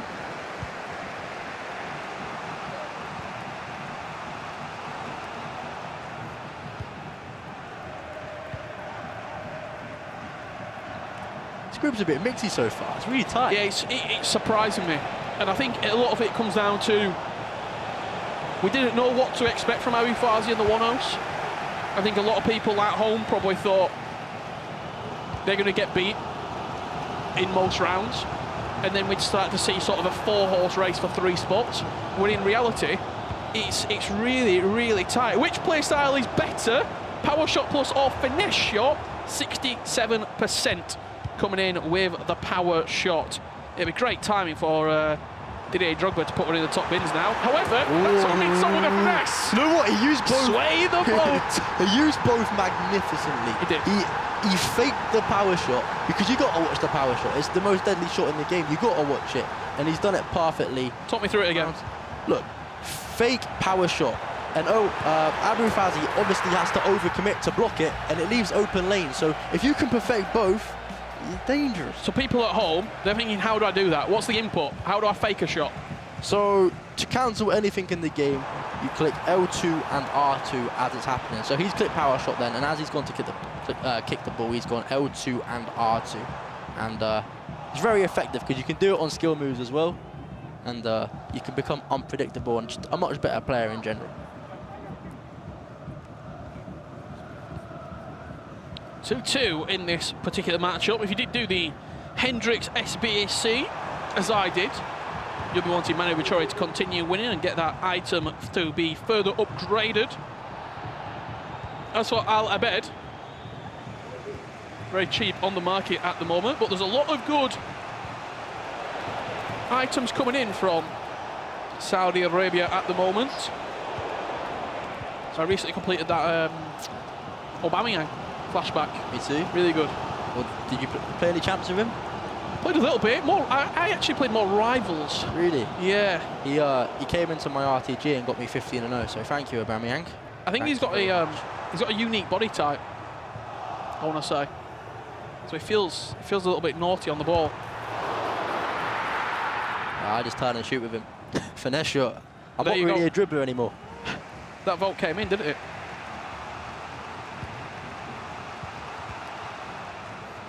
(2-2) at this moment. The One-House currently sat on 1 point. That's a ball over the top. Van Dijk gets up and wins it. You know, next week with my opponents, I hope none of them pick Bobby Charlton. I hope none of them pick Drogba. But I don't think it's going to be like that. Here comes Manu. Look at the way he dribbles. So much space. Is that just all left stick, or is he... I think it's some R1. Nicholas with another goal to get back into this game, and as a comeback is coming on, we have someone coming back to the commentary desk as well. FG, welcome in. Thank you very much. Thank you. Hello to everyone in the Twitch chat. I'm seeing stuff. I did see that mention of me when you were talking about the Creator League, Donny. If there's a Creator League. I mean, funnily enough, I've played against Ozio and yeah, he absolutely destroyed me. So yeah. I wasn't expecting that answer. No, honestly, he's good. He's better than you. We used to, he was honestly, playing. no lie, we used to play back on 19, and our games would be like 60-40 to me. Like, genuinely, he was really good. He's so good. He's so good. Someone just said in the Twitch chat, FG hold 2-0. Thanks, mate. Appreciate it. Wonderful play from Manu Bechara. Unbelievable. The link-up play on the edge of the box. He cut him open. Slightly fortunate with the bounce back, but have a look at this. Rafael Leao into Mbappe, back to Dembele, round the corner. Theo Hernandez played the ball onside in a cool The timing finish. of that pass is world class. And this is where he's unpredictable. Sometimes he'll just R1 dribble, shoot. And then this time he's R1 dribble, pass. It's hard to deal with. It's so simple, but he does it so well. A lot of the people in the chat are asking what the Mystery Nation is. Do you know what it is yet, Buckley? I don't. Any more clues floating about? I mean, you know, I like food, right? You know, I do, yeah, cheers, mate. Right, okay, what about this one? Pastisada. Pastisada? Yeah, there's your clue. It's a beef stew. Something like that, isn't it? Barnsley? It's not Barnsley, pal, no. Wonder if we'll ever get Barnsley as a Mystery Nation. Mystery Club? Mystery Nation. That's a ball over the top. Valverde trying to hustle and bustle.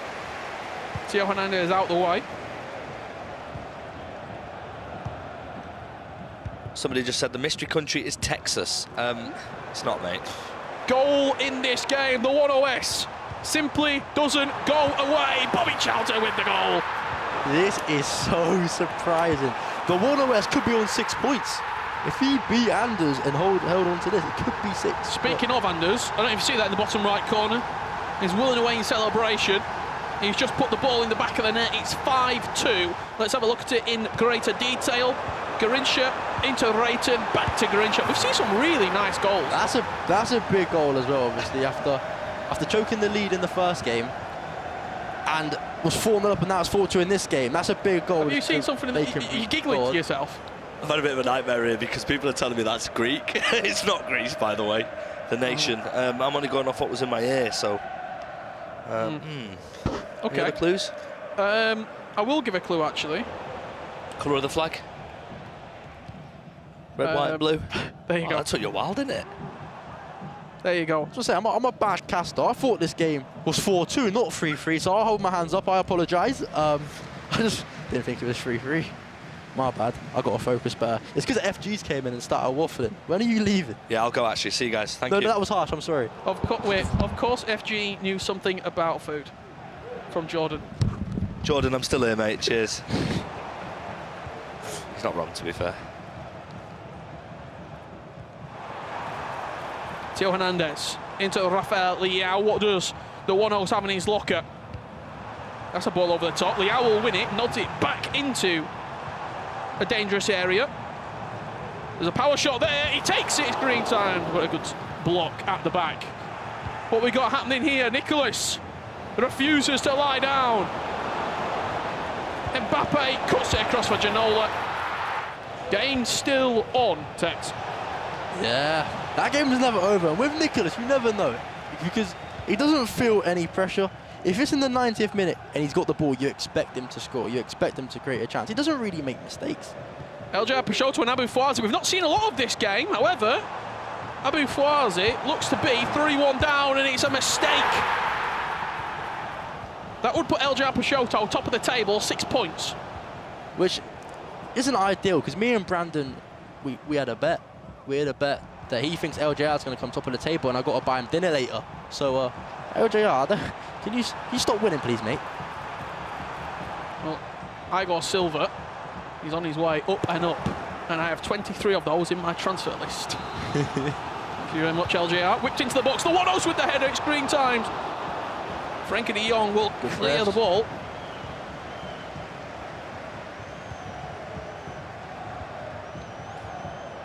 We're going to keep with this game. It's the story of the round so far.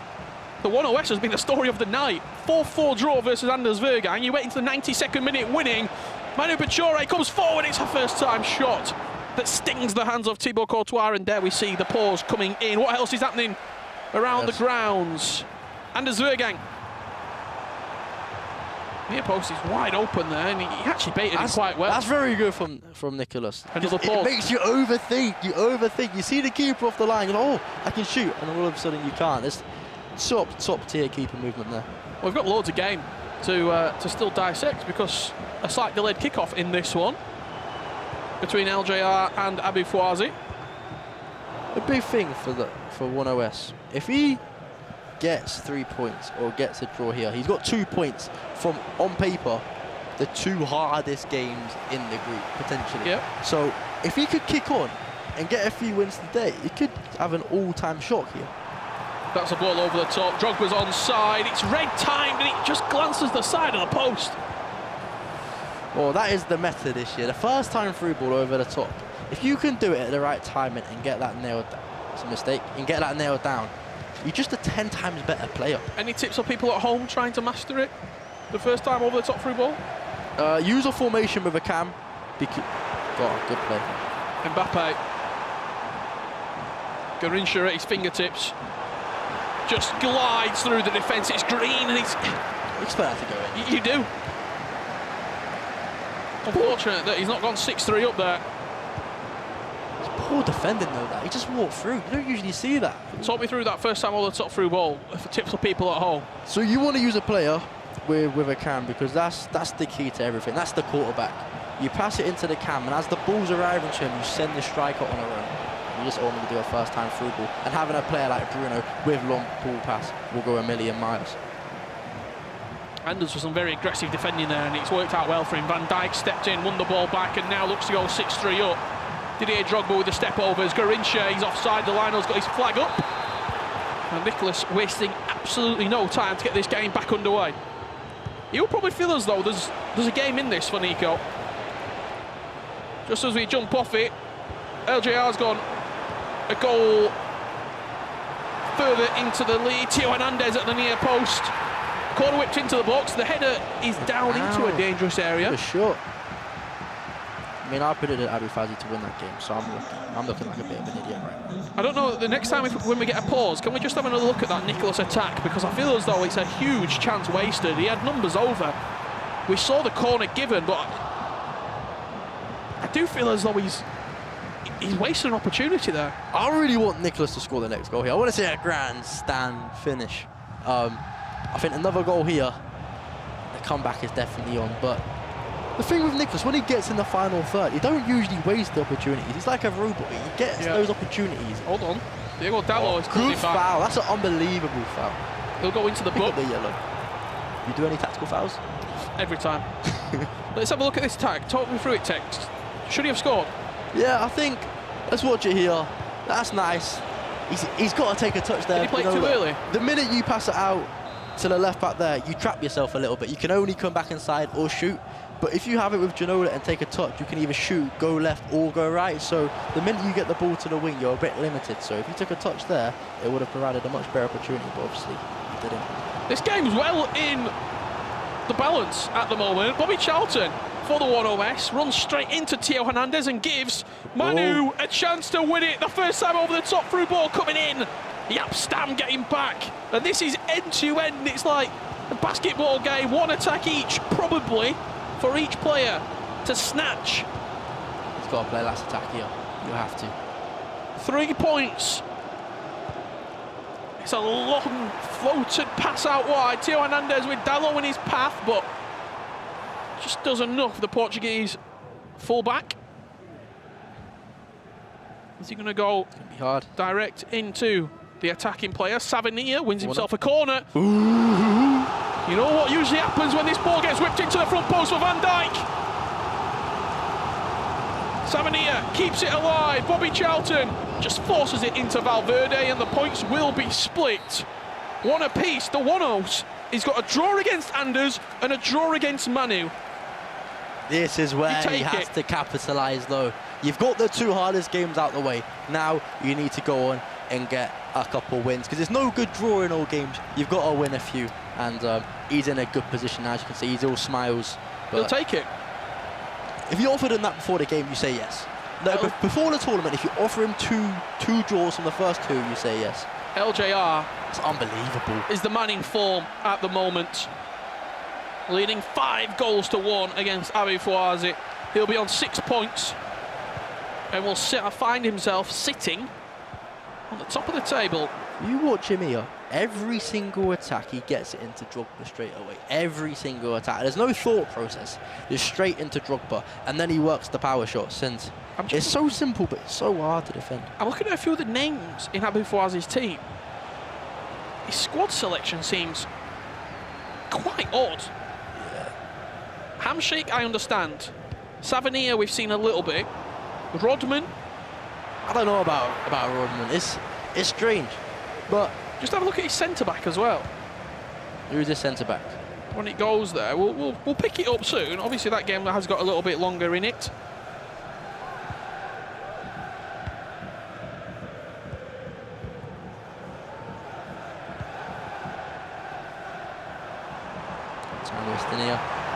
You gonna go for a goal?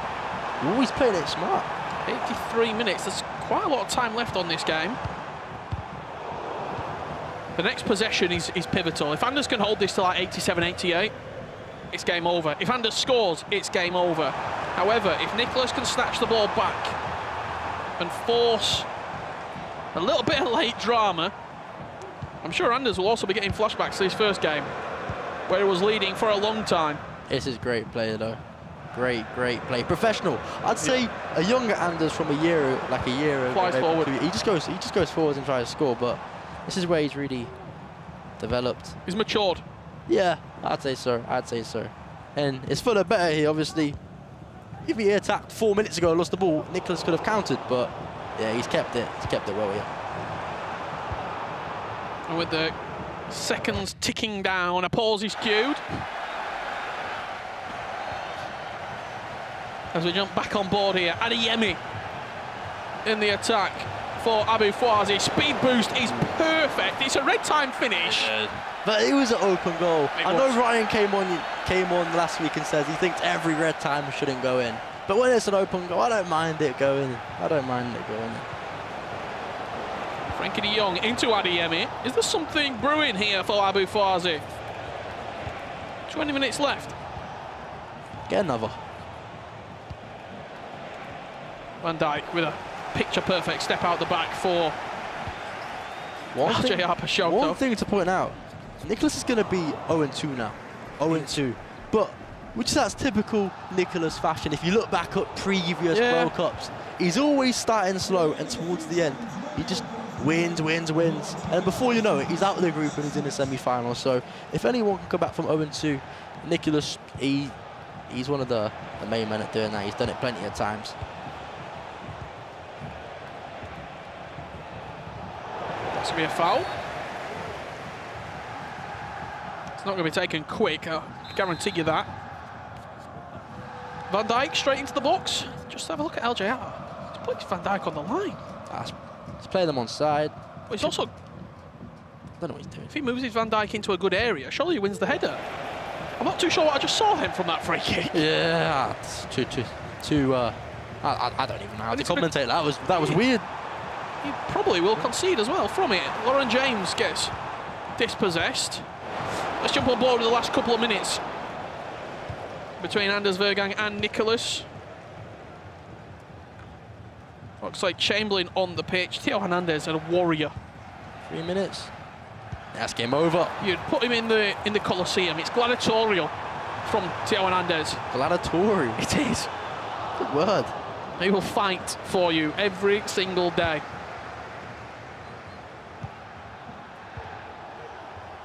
Wayne Rooney. spins it into Adeyemi, but I just don't think there's enough time on the clock. Looks for the cutback. Anders Vergang will pick up a victory here at the FC Pro Open 25. He drew his first game 4-4, but he will pick up maximum points against the Iceman with a 5-3 victory. Tex, what we're making of that? I think Anders is going to be annoyed still because he dropped points in the first game. But if you offered him at the start of the day a win against OS and a draw against Nicholas, do you think he would have taken that? That way around, 100%. You'd much rather beat Nicholas than you want to win. Yeah, so the bigger picture, 4 points from 2 games, it's not bad. Yeah. If you got that ratio, you'll probably get out of the group. So if he keeps it up, he'll be out of the group and potentially a table topper. So he's going to be annoyed, but... Well, everyone seems to be drawing against each other at the moment as well. Manu and 1OS 3-3 draw. The only thing that seems certain is that LJR winning games. However, with 10 minutes left to play... Big finish on our hands here. It's a 2-goal game.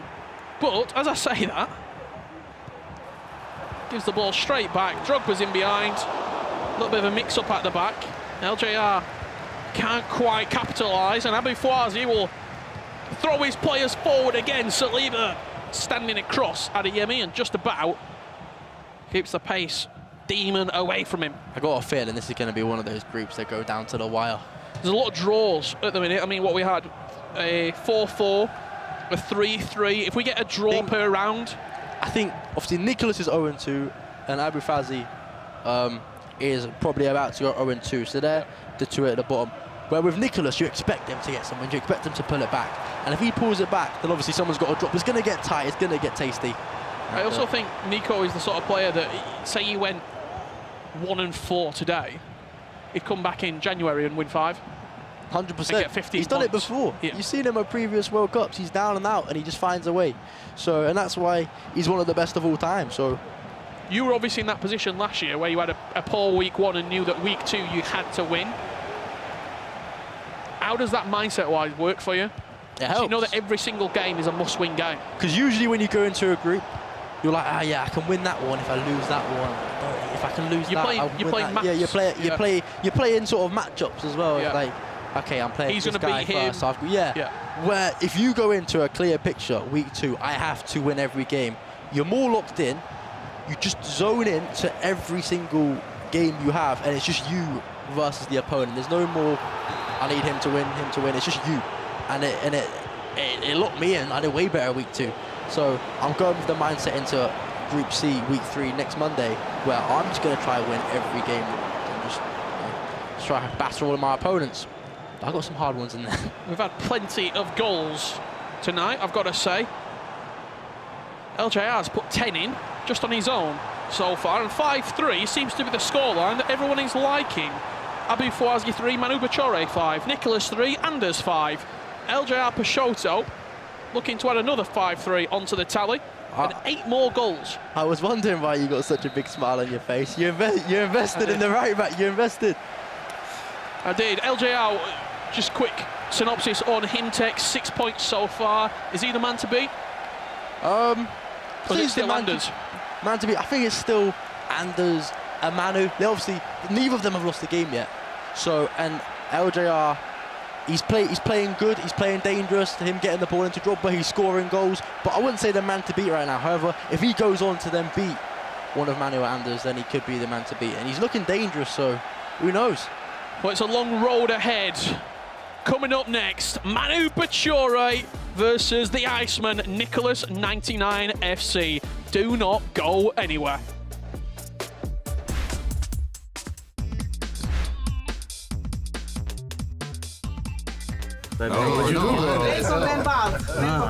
الحين كيف يعني ما يحتاج هذا لا 50-50 Very angry? I don't know. They say Anders. Of course Anders. And very calm? Yeah. Who is he? I think Osama.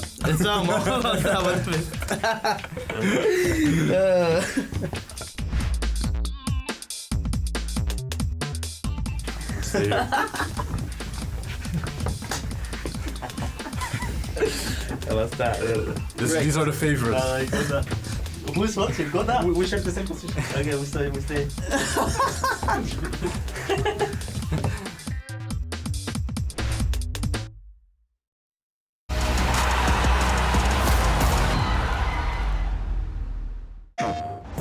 PlayStation tournaments are on PS5.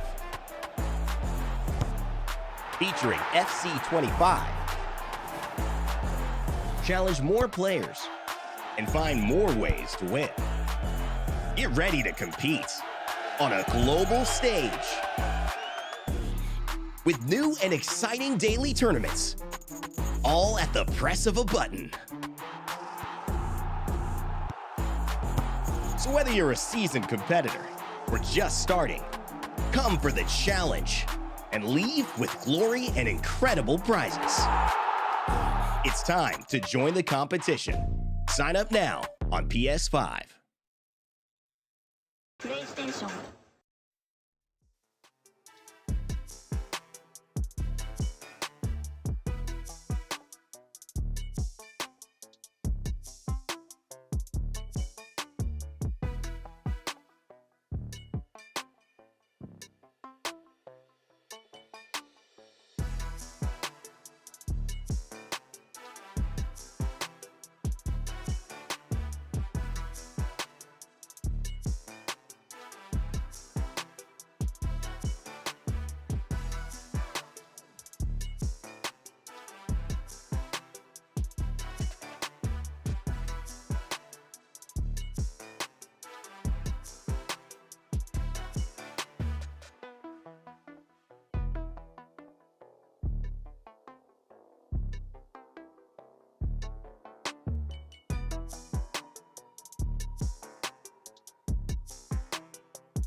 Right, here's a date for your diaries. Saturday, February the 1st here in London. Come and join us at the live broadcast of the FC Pro 25 Open Finals.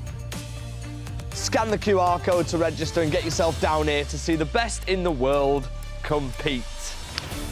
And Richard Buckley will be here as well. And so will you, Tex, hopefully. OK, so listen, for our South American viewers, if you're in LATAM, the CONMEBOL y Libertadores registration has now opened. Scan the QR code and go and register if you think you've got what it takes. Wow. Have you got your breath back yet, Tex? Because we've just seen goals, goals and goals, and it's been absolutely sensational. Is that Luka Modric? What's he doing there? That's a bit weird, isn't it? Great hair. He has got good hair, and to be honest, that's a really nice item, to be fair. Good card as well. Yeah. I mean, look, in-game there is an objective, and you need a mystery nation, so I don't know, we're dropping clues throughout the show, so hopefully you guys have managed to figure it out, and here is exactly how to get to the objective, which is available in the game right now. You're seeing the visions on the screen. There it is, mystery nation. Just complete the objective, use the nation that you think it is, and yeah, you get some in-reward games. I mean, listen, right, let's just talk real quick about Group B. This group is shaping up. Let's take a look at the table, Tex. I mean, wow. Full of surprises. This group It's unbelievable. It's set up for a good finish today. You got shocks. Nicholas at the bottom. Who would have thought that? I mean, LJR top of the table. Some of us predicted it. Richard Buckley did.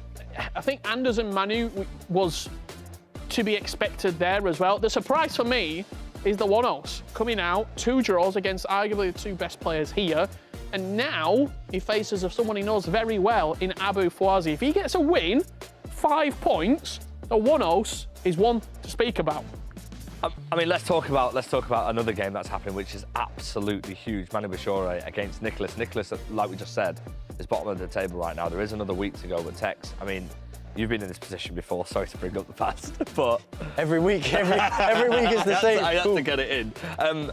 Nicholas needs a win, and he needs one quick. And is it a case of just trying to get the win as quick as possible? You have to get a win. If you fall to 0-3, 0 points out of 9, you're in all sorts of trouble, especially when you're chasing the likes of Bashore and Anders. I love a stat, and I did some numbers. All the games that these played against each other, they're dead even. 3-3 in terms of games played against each other over the course. I think Nicholas scored 19 goals, Manu scored 18 in their head-to-head across the years of FC. It doesn't get much tighter than this game. Oh my God, I cannot wait for this. Listen, before we head to the game, we did actually just catch up with them at some point, so let's head to that now.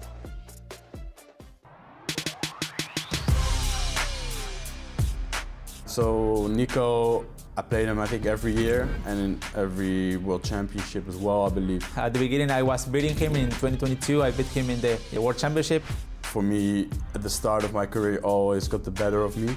That was because now I know him a bit better. He was just maybe a bit more experienced and smarter in those high pressure moments. Last 2 times I played him, I managed to get the better of him. I think the last couple of times, I think the last 2 times he beat me, both in very important moments.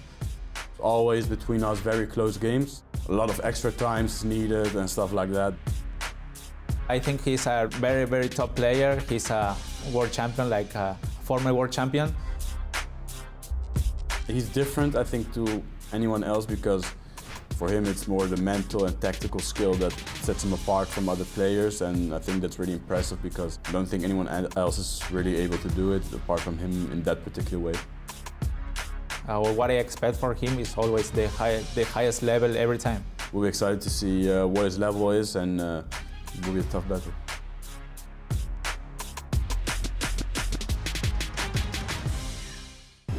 Well, what a game this one plans to be. Of course, Nicholas 99, the Iceman, who's made, 8 World Championships in a row.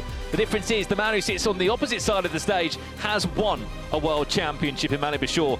I think they've both got so much respect between the two of them. They know how difficult it is to play at the level they have for so many years. But it feels so weird, Case, that we sit here now, we look at the group table, and Nicholas is bottom on 0 points.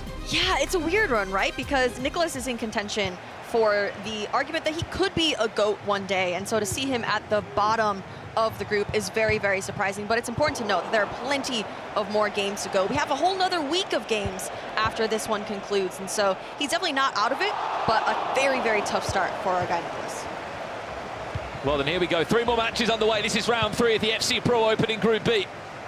The big headlines is that Leandro Peixoto has been dominating so far. 2 wins from 2. Anders Vergang on 4 points. Still unbeaten so far. He just beat Nicholas in his last game. But also the surprise package, the Wados. 2 massive results so far tonight. Manu Bashore, a draw against him and a draw against Anders Vergang. We're looking to kick off early doors, though. This is Nicholas with an early start. Keeper does just enough. But this is such an important turning point, Case. He needs to get points on the board. We've seen how the FC Pro Open goes. If you don't pick up enough points in round 1 of matches, when you come back after Christmas, sometimes it's just too big of a gap to chase. Yeah, we've seen a few players from last season that had a rough first day, and then they could have pretty much done everything in their power to fix it the second time around, but it just isn't enough. So you really need to set yourself up with pretty much at least the bare minimum and get the points on the board going into that second week, or else you're going to be in a difficult position, because when your future in the competition relies on other people winning or losing, you don't want to be in that position. So do well the first week so that you can kind of sit back, have a little easier of a time in the second one. Pape bundled away by Virgil van Dijk and William Saliba. Let us know at home as well, which FC Pro Love item you maybe have invested in, you've been lucky enough to pack or even do an SBC of the likes of Hendricks and Manu Bashore. We'll pick out a few of your messages and we'll showcase them on stream. Remember, 6 players every week competing, 4 weeks in total, 4 groups, 24 players. There are 24 different FC Pro Live items, which if you are clever enough, you can actually make a little bit of cash. Problem is, you just need the money to make the investments. Yeah, that is something that I do not currently have in my current Ultimate team, and so I wish I had the funds to invest in as many players as I possibly could. Even like mid-tournament, I'd be buying players. I'm not like Ryan. I don't have all of those coins in my disposal because Ryan is quite the good trader in terms of the game, but I'm learning step by step. This is the big win back for Manu Bashore. It's the first time he's been in the box of the opponent of Nicholas.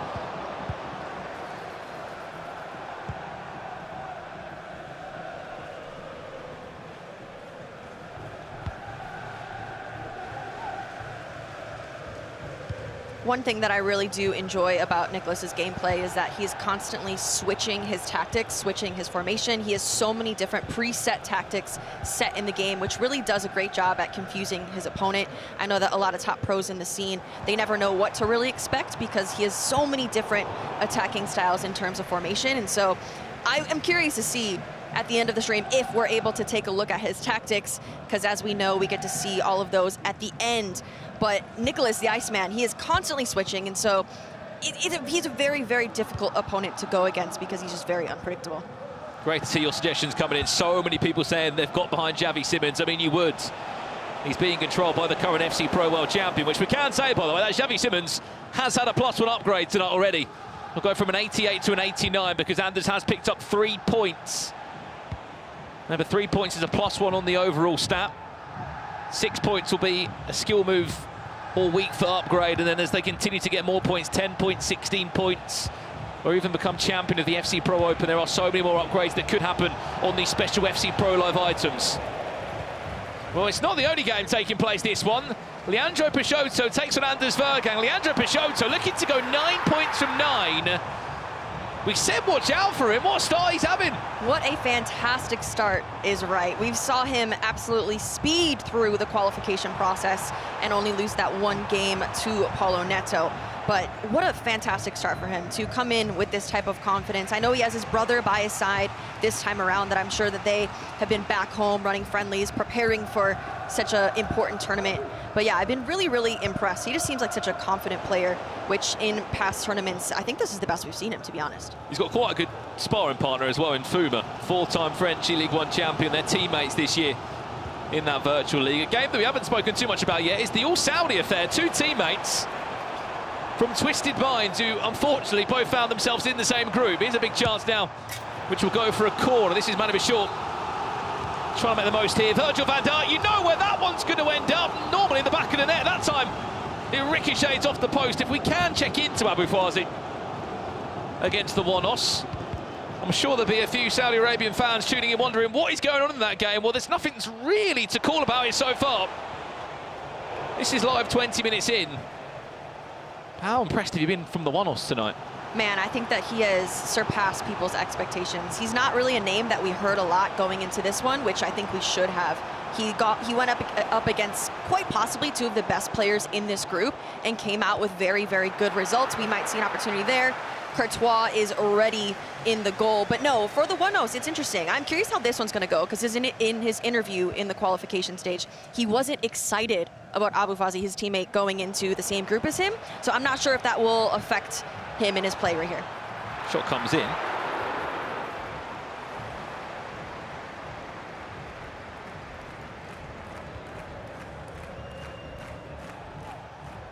think we're right to say as well, the Wanos, we just don't get to see much of him. Obviously, he's based in the Middle East. He plays out of a different region. The only chance we get to see him is in international competitions.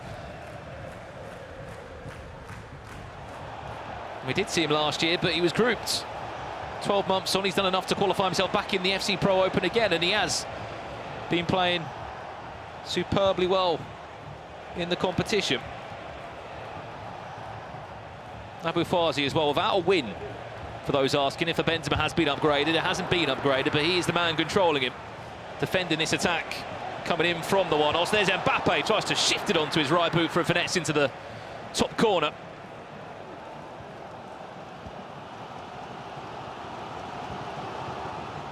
You can still see your guesses coming in from home on this Mystery Nation.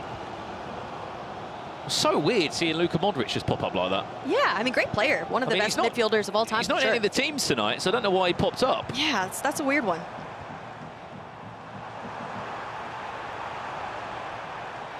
Speaking of icon packs of the weekend, Case, coming in, here's a chance now, Mbappe. It's going to be an easy tap in. Abu Fwazi able to get an important goal there. We'll jump around if we can in a second. But I don't know if you opened any base icon packs recently, Case. I had one on the weekend. It wasn't Roy Keane this time. Who was it? A Pat Sukker. Okay. Which I think he's the only icon from...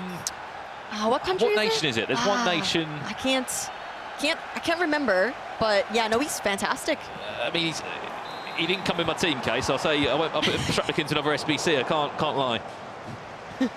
I don't blame you, but he does come from a very, very great nation. 30 minutes gone here. Anders Vergang trailing by a goal to nil. Leandro Peixoto, what a night he is having as it currently stands. 5-4 win against Nicholas in round one. A 5-3 win against Abu Fwazi in the second round of play tonight. That's his FC Pro Love item. Michael Silva of FC Lorient, the new club that he just put pen to paper for this FC 25 season. Sort of keeps himself to himself as well. I don't know if that's because he doesn't speak much English, but he's a very quiet guy, Leandro Peixoto. I was trying to get from him earlier in a couple of questions saying who is maybe like the most overrated player in the group. He said he just wouldn't give me an answer. He said no one. He didn't want to upset anyone in the group, but he might just be doing that of these performances that he's showing so far. I respect that. He doesn't want to chat badly about anyone off the pitch, but as soon as he's on that virtual pitch, he is putting in the time and being absolutely dominant in these first few rounds of the group stage. Ryan United at 2024 said it's one of the three: Argentina, England, or Croatia. Done finesse with all three and done it. Well, Ryan? That's quite a tough one, isn't it? Because imagine if he did more than three nations, he'd be sitting there thinking, what one is it? You're on the right lines. I mean, that's one way to sort of find out what it is. Just try loads of different nations. That might take you a while, though. Someone said in the chat, what's Kovacic, Modric and Mandzukic all got in common? Maybe they'll play in the Champions League or something on those lines, maybe. 9 minutes away from the end of the first half.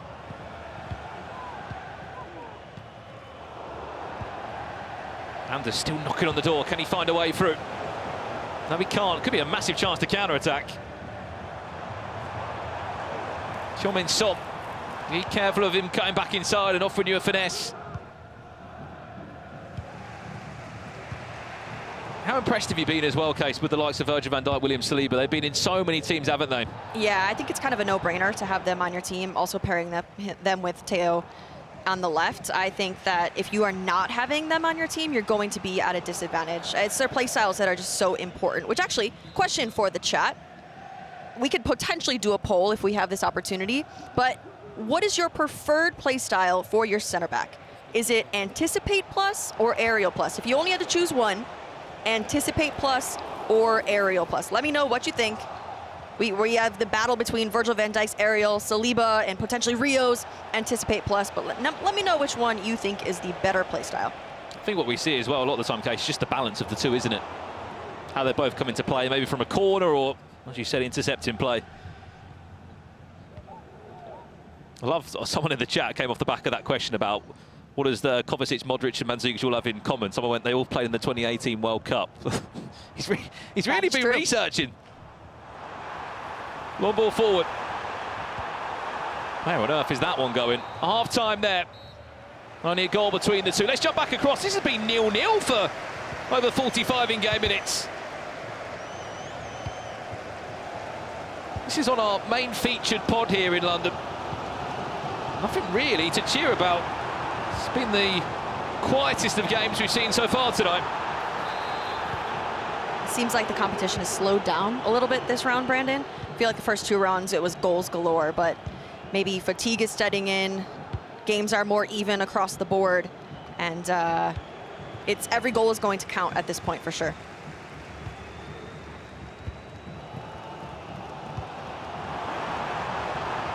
Chance to break.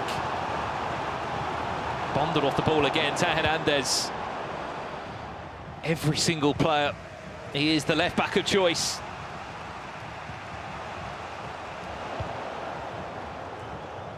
We can see here as the poll is coming in, Anticipate versus Aerial Plus. It looks pretty even, but we're leaning a little bit towards Anticipate Plus, 57%. Brandon, which one are you going with? I'm going to say Aerial. Do you know why? Because I just think when the amount of corners you can get in this game and how important it is to score from them. But I like it's Anticipate because soon there's going to be a time in this game, FC25, when there's going to be Aerial Plus everywhere, and no one will be a fan of it then. Absolutely. Because you'll probably be conceded most corners.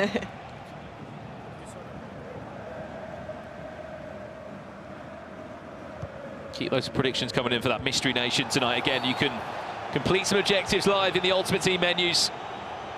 The Mystery Nation that will be redeemed later on this evening. On top of that as well, we will be giving you all the tactic codes of our players here. If you're looking to maybe use Anders Vergang's tactics, Nicholas's, Manu, any of our players. Speaking of Anders, he has just pulled himself back in this game. Didier Drogba, just after the restart in the second half, he is in a 1-1 scenario now. Back over here, Nicholas, with his damage, and Nolan very nearly was able just to get a toe on the ball. In all honesty, that's the best chance we've seen so far in this one. Hello, Mbappe round the goalkeeper. Oh, it's a really clever finish. Nicholas will open up the account. No celebration from Nicholas, per usual, as we look into the replay. Starts off with Tchouameni into Mbappe, slides right past him around the goalkeeper, makes it look easy. But with such a close game, no goals until that moment, that goal is very, very important, Brendan. That could be the momentum that Nicholas needs to get him that first point on the board in this group. Leandro Peixoto, 2-1 up, he leads.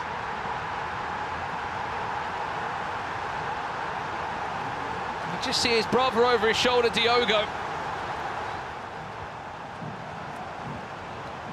As we watch the replay here, Drogba twisting and turning, doesn't even green time it, but it works for him. As we had the debate earlier, Mbappe versus Drogba, but it's working okay. And we see those type of goals as well, Brandon. This is going to make things even more interesting. Abu Fazi will get his first 3 points of the day if he can hold on to that. We'll see Nicholas get his first 3 points of the day as well. That means the FC Pro Live items will start upgrading across the board.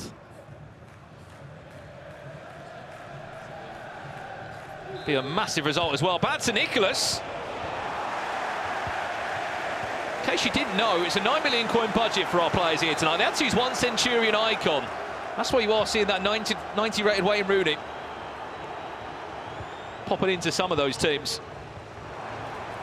A lot of them have just been players that have sat on the bench, but for some, they've actually had a role in the squad.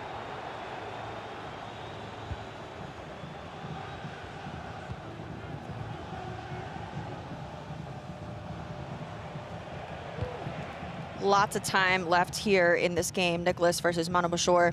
And it's interesting, I think that we expected a lot of Manu coming into this game, but it's tough because you think of someone like Nicholas that is currently on 0 points in the group, and if you're Manu, he's a veteran in this scene, he's not even thinking about that. He knows that Nicholas can turn it around at any point, and so I don't think that he underestimated the play style that he's going into today, but it's tough because you want to go up against a player that is currently bottom of the group, but it's Nicholas. It's a very, very tough situation to be in. I think what's more impressive as well is how Nicholas has been able to bounce back after being on 0 points. Yes, 0 points after his first 2 games. Losses against Leandro Peixoto and Anders Vergang has left him in a situation where he's in a must-win scenario. I mean that Palacios would get a +1 as well. He'll become an 88 rated player. He was just offside, Bobby Charlton. No, he's not. He is on. Manu, power shot. Wasn't time green, but was going to be causing problems. Went for a time green Trivella there as well from Bobby Charlton. That one defended into the last 20 in-game minutes now.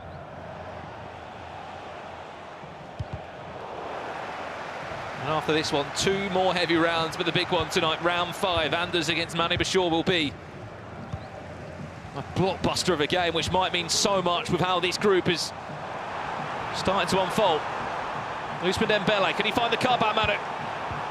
Leao can't turn, goes for a fake shot, but the animation wasn't pretty enough for Bobby Charlton.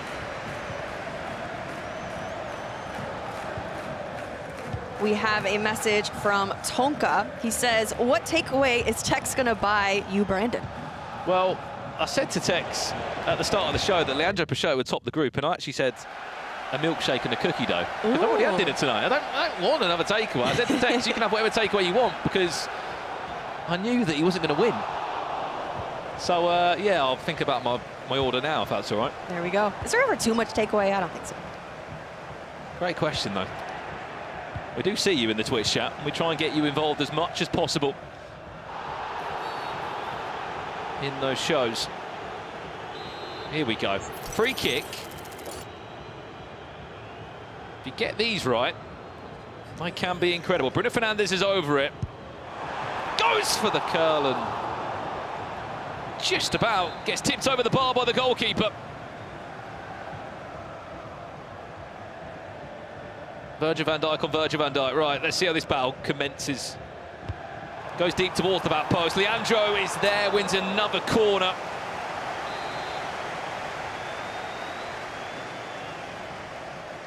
That's why we speak about the aerial plus play style. There isn't that many players who have got it. If you are a casual player, you'll know just how deadly Virgil van Dijk is in these corner scenarios. If you get it right, it's a goal every time.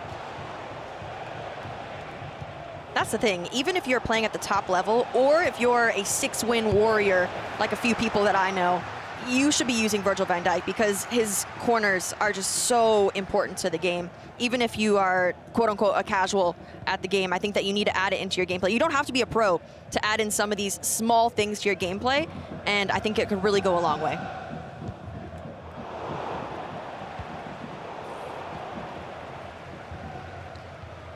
Maybe some Croatian food. I mean, I know FG was throwing out some dishes earlier. I don't think they were Croatian. I think they were Greek. But if he knows any Croatian desserts I could maybe try, I wouldn't mind that. I think there's a lot of chat about Croatia tonight for some reason. Here's Bruno Fernandes. Leandro Peixoto goes to the near post. Very unfortunate not to find himself 3 goals to 1. I mean, off the back of this, Leandro goes straight into a game against Manu, and then we'll end the night against the One-Os. I mean, there's a world here case where he could potentially be the first player to get 15 from 15. I know I'm getting ahead of myself, but he has been superb. Yeah, he has been absolutely dominant and confident. It doesn't matter who he's going against. If it's the previous world champion, as we mentioned, the previous world champion, but no reaction. Oh, nope, no reaction. 15, right? Hello. Come to Brandon. He's trying to get me to turn around. I'm working!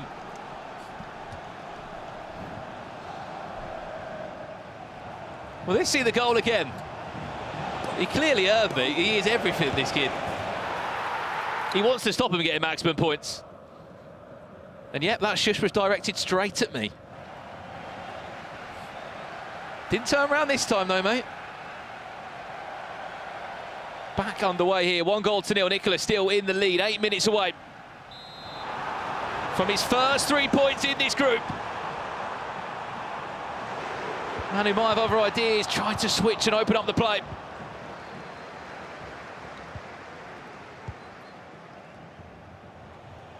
Interesting thing about Nicolas' team as well. He plays Valverde out on the right-hand side, and he's got a few hidden picks up his sleeve, such as Tuchemene as well, who comes in as an extra defender when he wants to go into a 5-back for Nicolas. Still knocking on the door. Can Nicolas deal with all the pressure? Red time shot. Yeah, I mentioned before, Nicholas has so many different formations and so many different tactics that he uses, so he really has to use players in his squad that are versatile and can kind of switch around depending on which formation he wants to choose, which is why I think we see a bit of a more unique formation from Nicholas. He's given possession back again, which will give Manu another good chance to build up or not as he wastes his possession. Does he want to rush the chance, Nicholas? He's not going to do that. If anything, he's just going to grind more and more time out of the game.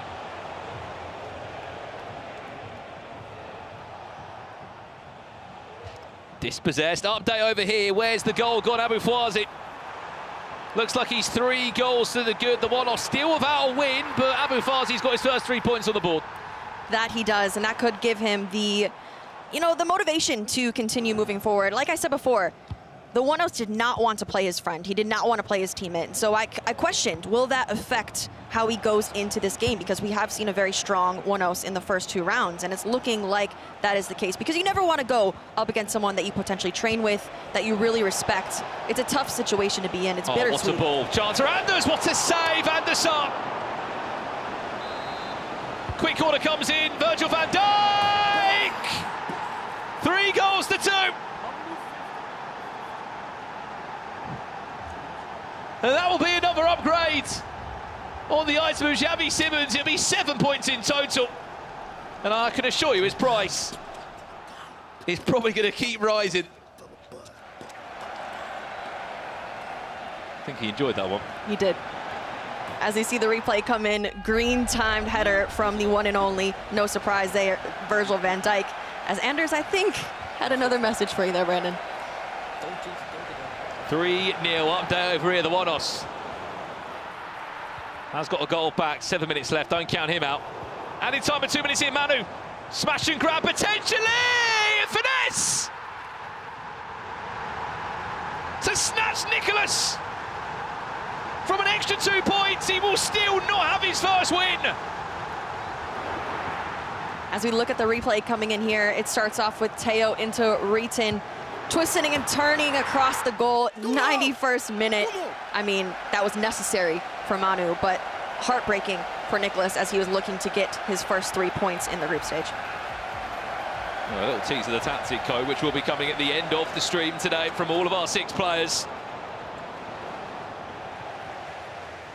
And for Manu, you could probably imagine it was just a case of waiting and waiting and waiting for a proper decent chance at goal. Any Benzema owners that are tuning in tonight? Abu Fawzi has just got your item an upgrade to an 89 rated. If you have a chance to use his loan last week from one of the rewards for watching,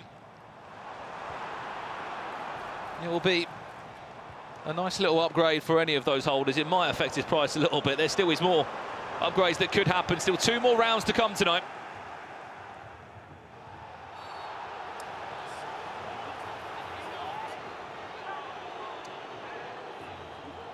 Just doing enough to take some more time out the game. I mean, the group's starting to shape up very interesting here, with a lot of draws. Yeah, I think it's going to be a lot closer than people anticipated. I think that this round is really going to shake things up a little bit. Some people are getting points on the board that didn't have them, and so these next 2 are going to be really, really important to see how we shape up at the end of the night. But I think that a lot of people are surprised by some of these outcomes. I'm here for it. I love a good upset. Oh my, the one-offs. You've just been given 2 massive chances there. There was 5 more minutes in this game. Abu Fawzi might have found himself in a really difficult scenario. I know these 2 are really good friends. They're teammates at Twisted Minds. But it'll be Abu Fawzi who's going to snatch the 3 points. The one-offs still without a win. Yes, he's had a handful of draws. Full-time result there. Full-time result in Nicholas's game against Manu. And the only game left is Anders against Leandro Peixoto. Is Anders going to see this one out? With 1.5 in-game minutes left. It would put him on 7 points from 9. And it'd actually do 1 step more than that. It would put him top of the table. Leandro Peixoto, after being convincing, oh my days, what is Van der Sar doing? So back to the point case, it would put the FC Pro World Champion top of the table as it currently stands. He's happy again. We're seeing a happy Anders. I think that those first 2 rounds were frustrating for him. Speaking of frustrating, I think that LJR Peixoto is frustrated after that one. With such a great start, I think that he really wanted that win. It was close for him, though. He's had a great performance. Absolutely. Well, look, we're halfway through the game. It's just over halfway. Well, after this quick break, we have got Manu Bashore against Leandro Peixoto. The games are coming quick, thick and fast here from London. Don't go anywhere. I am a Vozi. I want to create my ultimate player. Think Mbappe because he have a quick step. About shooting, maybe Mia Hamm because the ball shot. Passing, it's maybe weird but battery. Dribbling, I think Messi. Defending, of course, Van Dijk. Maybe also Van Dijk.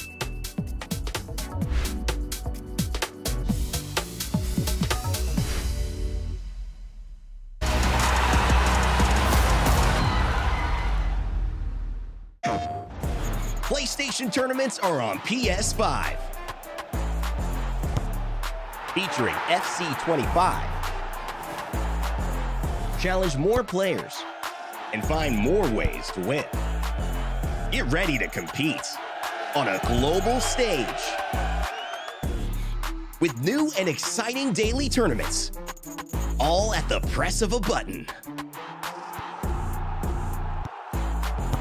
So whether you're a seasoned competitor or just starting, come for the challenge and leave with glory and incredible prizes. It's time to join the competition. Sign up now on PS5. PlayStation.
Yes, welcome back to FC Pro Match Day 2. You're watching the scenes from the last round of fixtures, and what a round of fixtures they were. This group is just not disappointing whatsoever. We have seen goals, celebrations, handshakes, and we are joined by the man who just shook Anders' hand. Peixoto, first things first, let's talk about that game. How do you feel that one went for you? Parlons d'abord du jeu, comment ça se sent pour toi? Je me sens bien aujourd'hui. J'ai fait 3 bons matchs. Le dernier, je le perds sur des détails, je pense. Et il a eu pas mal de réussite aussi. So I'm quite content with the games I played today. So but in the last game, in the third game, it was a bit of a loss of myself. But generally speaking, the other games I think I've done really well. Yeah, absolutely. Now we can see the table. We'll get the table up for you. Now Anders, of course, is top of the table, and you are second. I mean, there's another week still to play, but you must be feeling really, really good going into a game against Manu Bashore next. Il y a encore une semaine, donc tu dois te sentir vraiment prêt pour le match prochain. Ouais, je me sens bien là. Ce match-là, il est vraiment important parce que si je gagne, je peux potentiellement passer premier et prendre le large sur le troisième. Donc c'est un match qu'il faut gagner maintenant. So it's a very important game. I really need to win this game to be able to stay on the top. So this is quite a crucial game for me. How about before we head over, you give us a prediction of how you think the game with Manu is going to be. What score do you think it's going to be? Tu peux donner la prédiction? Bah, on verra bien, hein. Je ne donne pas de prédiction, j'ai pas envie de me porter l'œil et que le meilleur gagne. So whoever deserves is going to win, so I don't have any predictions now. So who is going to win is the one who deserves it. I love the way you just sat on the fence and avoided that, just like Casey probably would. Listen, we're going to head to Brandon and Tex for a bit of IQ. Thank you so much. Yes, FC IQ is back on your screens on a Monday night. We did it last week, but this is going to be special. I've never seen Tex break down Anders Vergang, and that is what we're going to do in this clip now. So let's jump into some of the action as well. This is from tonight, by the way. It was Anders Vergang's match where he was able to go 1 goal up early doors against Nicholas 99. And this was the clip. Let's just play it out normally then, because we've watched this before we've come on tonight, and it just looks like a decent goal. Nothing too fancy about it, but when we go back over it again, Tex, you can break it down for me. Yeah, I think with Anders, he doesn't really do anything out the ordinary in build-up. A lot of it's pass and move. L1X, pass and move. Can I get it into the striker? Can I not? He always wants to get it into the striker straight away. So if we watch the goal again, it's simple. It's simple, but it's effective. So if we play it here, a lot of the time, it's just quick passing. So he'll get it out to the winger here, and he just plays a couple passes. Rutan, waiting for Drogba. He's waiting for Drogba. That's all his game plan is, right? Pass. He held L1, pause. So if you can see, he's passed it with Rutan to Drogba. Clicked L1 so his player makes a run, and then he breaks the line of defence. And the minute he gets in behind, if we play it here, and just pause it again here for me. He's not looking just to run and shoot. He wants to get it into the striker so he can turn and shoot. Is he looking for that man there? Yeah, the minute he gets the ball here, he never wants to run down the line. His whole game plan, his whole goal is I want to find the striker, turn and shoot. It's simple. So if we play it here and watch what happens, straight away, ball roll, the pass doesn't even look on, but one extra touch opens it up. And then it's turn and shoot. And it's as simple as that. A lot of Anders' gameplay is just tiki-taka, pass and move, and just looking for the striker. And look, that's why he's the FC Pro World Champion. That shot wasn't even timed, but it's Mbappe. Again, it's always going in. That's FC Pro IQ. For now, it's over to round 4 with Richard Buckley and Casey. Certainly is, Brandon. Next week, can we get a breakdown on the celebration as well? Yes, please. I'd like that. It's a big game.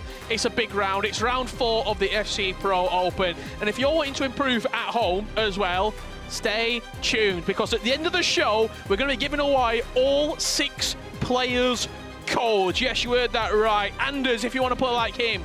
The Iceman Nicholas. We're talking LJR, Abu Fouazi, Manu Bachore, the 1OS, whatever they've played with tonight, you can play with at home. All the codes coming your way in about, I want to say, an hour's time. My notepad is ready, Rich. I'm ready to write them down. I'm specifically excited to get LJR Peixoto's tactics. I think that he's just been so calm, cool, collected today. He's doing such a great job taking out massive players, but he's up against another massive player, isn't he? He certainly is. A former world champion, Manu Bachore. He's got the nickname Nicholas, the Iceman. I feel as though ice cold, maybe Manu Bachore. Okay. What rhymes with Bachore? I don't know. I'll have a think. He's got the man Danny Visser behind him as well, a pro in his own right, competed at a very high level. And I was actually speaking to Manu earlier today about coaches, and he were like, I've got a bone to pick with you as well on the commentary, all you lot. That's what we got told. They were like, you only ever talk about the same 3 or 4 coaches. There's loads of coaches, and he actually said, I'm gonna say it, he said the coach that you speak about might not even be the best. He was like, there's loads of coaches out there, and you don't talk about him. So, I'm on coach watch. All right. Good to know. While we wait for that game to get underway, Nicholas and the One-Os, I'm going to call it a must-win game at this stage of the competition. Winless so far is the Argentine, just came off the back of a 1-1 draw against Manu. You were in the commentary position for it. He'll be so disappointed to concede so late and throw away 3 points. Yeah, that's a tough one, because if we're looking at the table right now, we're looking at the One-Os, who is only sitting on 2 points. But if you think of where he got those points, it's actually so impressive. And so I'm thinking back, like, the One-Os is actually in a good position, but he's still second to last in the group. So it's really, really tough. But as we're mentioning players here and though, let us know in the chat, which tactics do you guys want to see? I really want to see LJRP Shotos, but let me know who you guys want to see specifically in the chat, because we will be letting you in on all their little secrets at the end of the stream. We certainly will be, as Nicholas has started this game very, very strong. He knows that goals have come at a little bit of a cost tonight. They've not been as free-flowing as he would have liked. And here we are between Manu Bachore and LJR Peixoto, our featured game of round 4. If you want those codes at home, if you want to play like Manu, you want to play like Peixoto, end of the day, we will be giving away all 6 of them. How they play, what tactics they're using, all that information coming your way. These two have played only twice throughout their careers. They're currently tied at 1 win apiece.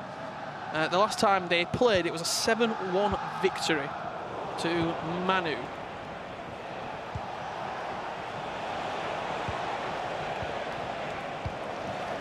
Speaking of Manu, I believe that he actually just won his regional online cup recently, so he's probably coming off of a very good confidence boost, because winning those online tournaments, you might think LAN events adds more pressure, but a lot of those online events are very sweaty as well, so for him to come out on top is definitely a very, very good thing for him in terms of mindset, putting him into this group stage. Doper could be in on goal here. LJR Peixoto with the power shot. It's a good save from Thibaut Courtois. I'm always looking at the chat. It's Syntax. Is Bowie getting any upgrades?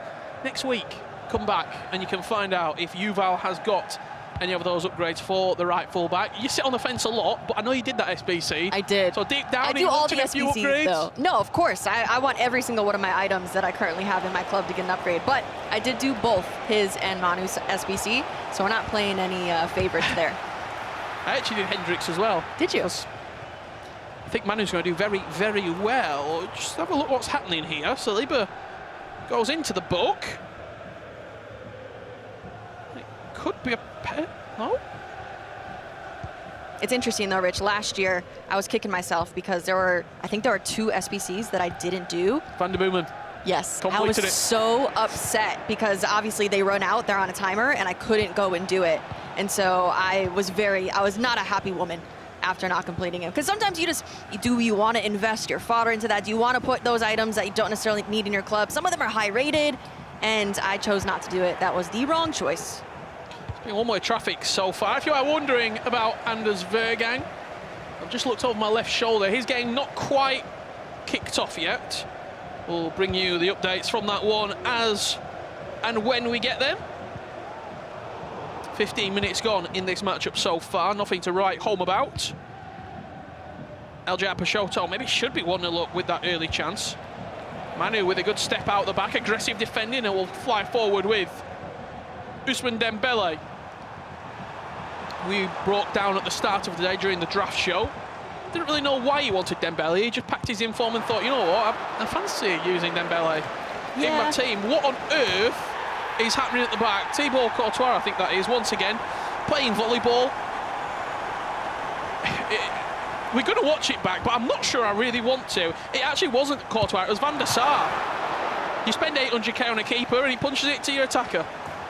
Yeah, that is not the way that you want to start off that game. I know that He's happy he's able to put one on the board, but if I am conceding that, I am not happy. It's interesting because Dembele was a part of that entire interaction, and Tex pointed out on his team a couple stats, and Manu was like, didn't know we even had that, so. You see Macy coming in, show Peixoto's tactics. We will, at the end of the day, that's a pen, it's got to be. Big. Van Dijk has been sent off, and he is a big miss for the 1OS. Can Mbappe compound the misery? Slots it in the top right corner, 23 minutes in. Nicholas in pole position to pick up 3 points on the board. Can we just have another look at that foul? It looked to me like it was a tug back from Van Dijk. Is it a...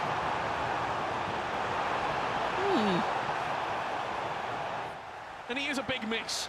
I'm not sure. I'm not sure. I'm going to ask. Can I see it again? Can I just see one more time if possible? Because if I was the 1OS, I'd feel a little bit hard done by, I'll be honest. Yeah, red card as well. Double jeopardy. Yeah, that's a tough one. Right, I'm looking at Van Dijk. Oh. That's tough. Small margins. Nicholas, ruthless from the spot. Puts it in the top right corner. Let's have a look what else has been happening. Anders Vergang, it's took him under 2 minutes to open the deadlock against Abu Fouazi. Green time finish at the near post. And the current reigning, defending FC Pro world champion leads 1-0. We have a message from official TJ. He said, their tactics won't let you play like them, Richard. Come on. It'll help.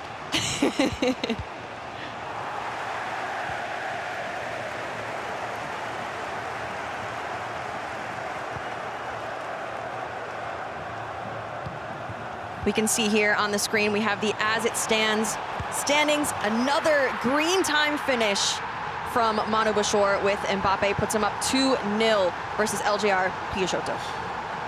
2-0 up, and he looks to be back in the winning column after a 1-1 draw against Nicholas. You just saw the as it stands table flash up on the screen there. I'm sure we can have another look at it and see how these goals are deciding where players are situated in that table, and also, Case, goal difference, which could come down to play a factor when we come back in 2025.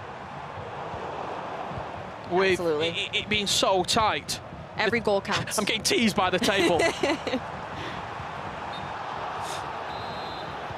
Anders Vergang, 1-0 up after a sticky start. He's been 9 points from 9 at the moment.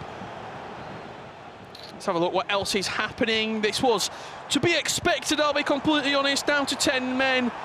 Oh, it's another penalty. That one is a pen. Yes, I think that you don't have to think twice about that one. That is very obviously. Imagine he sent him. Oh, imagine he got sent off. No. No, okay, he's good. I mean, the 1-0s, what a start to the day. 4-4 draw. He then got a decent result against Manu with a 3-3 draw.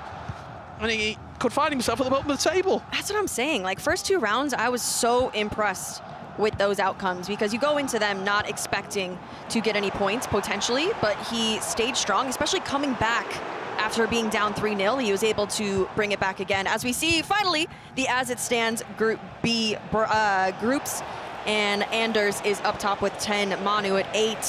1-0 currently sitting at the bottom, Rich. Yeah, Manu Bashore, 8 points. This is as it stands right now with the live scores impacting the table. LJR, 6 points. He won his first 2 and he's struggling since. Nicholas on 4, which puts him in the running. Abu Fouazi and the 1-0s at the moment, currently at the bottom of the table and struggling. You saw the goals there as well. 13 goals scored for Anders, who's been in fine form in front of goal. A little bit close possession at the back of the defence there for Anders, but plays himself out and has a chance to come forward with that brand new item, Rayton, who he's absolutely loving on the left-hand side.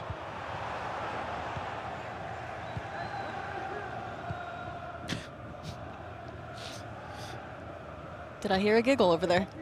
You did hear a giggle. Do you know why? Why is that? Have a look what happens. I just saw it out the corner of my eye. Oh my. 30 minutes, 3 penalties, and I'm pretty sure Araujo's given 2 away. Oh, wow. He's having an absolute howler at the moment.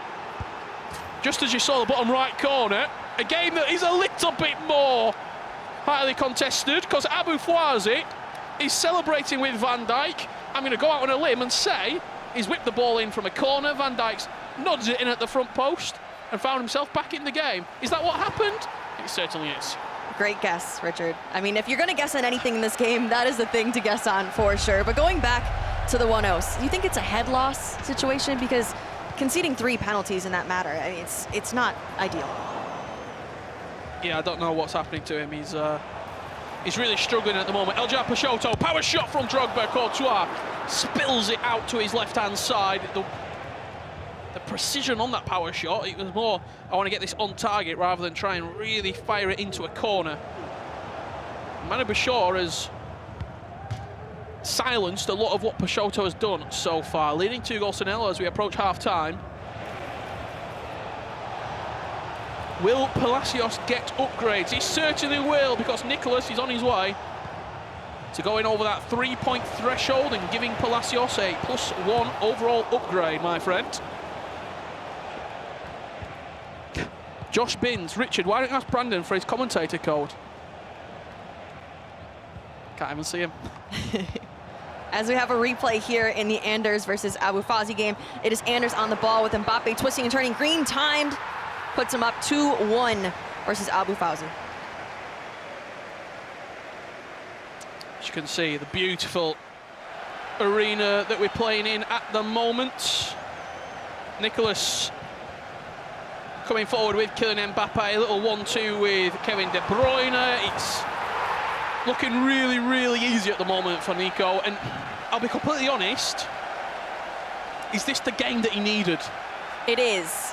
And you know what, though? This is not good for the goal difference in terms of 1-0. Horrific. Not good at all. Because, in my opinion, I think this group, you look at it on paper, you look at it, before we'd even kicked off today, 3 players go through, 4, I think, are in the running. I would have said Abu Fawzi and the 1-0s probably would have been fortunate to qualify. That 3rd spot between Anders, Manu, LJR and Nico could come down to goal difference. Someone might qualify in 3rd because of goals scored. Never mind goal difference. So it's going to be really, really competitive on who gets that spot when we come back in January. And a result like that, if Nico puts 7 past him right now, that's the sort of result that could qualify him. That's the thing, he's on a red card, and so things could go downhill as we see another goal come in for Anders versus Abu Fawzi. Another celebration. He just loves life right now. He loves it. As you see the replay coming in here, Mbappe into Garrincha. Surprising choice to have on his team, but he seems to be playing well for him. Yeah, there was a few chances in the first game that we saw, and I think he had a Trivela that he missed, even though it was green timed, and I was questioning the decision-making to bring in Garrincha, but it was never in doubt. Just as Valverde is never in doubt in these teams, you've got to have a power shot midfielder. Some take Gerrard, some take Valverde, whoever it is in there who's going to provide you those power shots. As that right central midfielder typically, so you can approach the ball and strike it. Green timed into the opposite corner. It's an inevitability to have someone in the team to provide that. I will say that's actually one of my favorite goals as a viewer to see, outside of the box power shot. It just looks really, really nice. But on the other hand, conceding that type of goal does not feel good at all. You would know. Oh, I would. I mean, it happens maybe 1 or 2 times in the weekend league. Per game? Okay, all right. Not long to go here until half-time. Nicholas looking to add a 5th. Twisting and turning in the corner, waiting for a little bit of support. Maybe also thinking, if I get in the box, he's not going to come anywhere near me because he's frightened to give away another pen. 3 penalties in that first half that the 1-0's conceded. But he still has to keep his head in the game, because in a lot of other situations where goal differential does not come into play, he could kind of let up. You know, he's not going to win this one. He's got a red. He's already down by so many. And so he might let up and maybe concede a few more, but he literally cannot do that in this situation. He needs to keep trying, potentially get another goal back in. As we see, look at the groups goals as it stands. Yeah, for that Anders. is 15 goals scored, +5 goal difference. He's starting to pull away in what a lot of people consider a group of death, almost 4 players who not even go through the group but could go on to win the entire FC Pro Open. He's making a little bit of distance, still unbeaten obviously as well. Could end the day on 13 points, 1 draw, sorry, and 4 wins. He's looking like a real solid outfit at the moment. And speaking of treats, we've had Anders winning, we've had Nicholas putting 4 past the 1OS in convincing fashion. We've got another treat, and it's FG joining us in the first half. He's struggling with his mic because he can't turn it down at the minute, so I'm having to do double duty. I'm having to look after him on the headset and commentate. Is that better? No, still no. Okay, well, you just sort yourself out. I'll commentate Abu Fouazi coming forward with Adeyemi, that pass into his striker. Look, you've done this at least 10, 15 times. No, don't put the camera on. And you still can't figure out how the mic works. Just give me a minute. Sorted it. It was game time. Was it the audio? Were you too loud? Yeah, it was a little bit loud. Yeah. How are you, okay. mate? Well, what I can tell you, Anders has gone 4-1 up as he looks over into the corner. I wonder if he's looking at it. Is he looking for Brandon again? Yeah, I think there's a... Do you know, good goal from Anders. 4-1 up. Green time finish into the bottom left corner. He is box office, by the way. I just have no idea what these celebrations are. Someone said, Big Harry Hesketh beats them all. The king. Could they do it with a bronze team? That's the question. He actually put me into a false thought that, you know, I was like, you know, if I've got a rubbish team, I could probably, you know, do what he does. I learned hard way. Yeah, and listen, this is week 2, right? But of course, there's another round of the same fixtures and the same people. Casey? Yes. Do you think the table is going to stay the same? Oh, that's a prediction. It's a question. You know, I think there's a chance that things might shift around. From who? Who knows? I'm on the fence. She's on the fence again. Anything can happen, really. You Well, know? let us know in the Twitch chat who you think. There's the table as you see it live. Lauren James with a finesse Anders shot. top, Manu second, Peixoto third. This is a surprising result, I'll be completely honest. I think when you look at the previous performances as well, that 1 goal that Manu scored against Nicholas just gave him so much confidence. LJR does get 1 back. 20 minutes left on the clock. He had chances in this game, LJR, but he's not been able to convert so far. Could we be in for a grandstand final 20 minutes? I think so. There's still plenty of time left here in the game as he scores with Drogba across the goal. But, I mean, LJR is the type of player we've seen him perform in these first few rounds in addition to the qualifier. I think he does have what it takes to bring it back. There's still a lot of FC to be played, absolutely. I've just seen a comment in the Twitch chat about somebody wanted Hendricks to win for his Feyenoord past and present. You know all about Feyenoord? This is too far. It's a distant memory, that, mate. Let us know what your teams are like as well in the Twitch chat. Which players are you rocking? Don't say Van Dijk. I mean, when you look at the upgrades as well, there's some fantastic upgrades. Every player probably going to get expected to be upgraded. I mean, it's very rare that you see someone go winless in 7. Who have you invested in? There was a pun in there. There was a pun, and it's gone over your head, unfortunately. Well, yeah, I missed it. It's okay. That's the reason I'm not investing in this player. Approaching half-time. Anders, speaking of investment, Xavi Simons was his item, as Nicholas will add a 5th through the right boot. A power shot from Fede Valverde. LJR Peixoto, this is the game to watch for me because there's a slight comeback that's starting to emerge. Lauren James offside.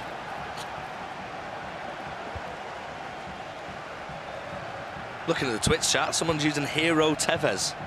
Okay. I've got a lot of time for that Hero Tevez. A few questions coming in as well, a few comments. Manu is looking like the one to beat. Agree with that? I mean, yeah, Manu and Anders look like the two Anders I think will top the group. That's my prediction, Casey. You know, I think it is someone in Group B that will top the group. Here we go. If Nicholas doesn't win, I'll discard my Thunderstruck Roy Keane. I mean it. That guy 877. Post your socials. We want video evidence. The thing is, it's so it's such an open prediction. Win what? Win the FC Pro Open? Unless he's talking about the game, that is. Yeah, maybe. I need to see an Anders v PHC rematch in the final. I think we could all do with a part 2. I'm here for it. Box office the first time around they played. And remember, there's a live audience as well, so you can get yourself down to London to watch the final and to meet Richard Buckley as well. It's true. In the flesh.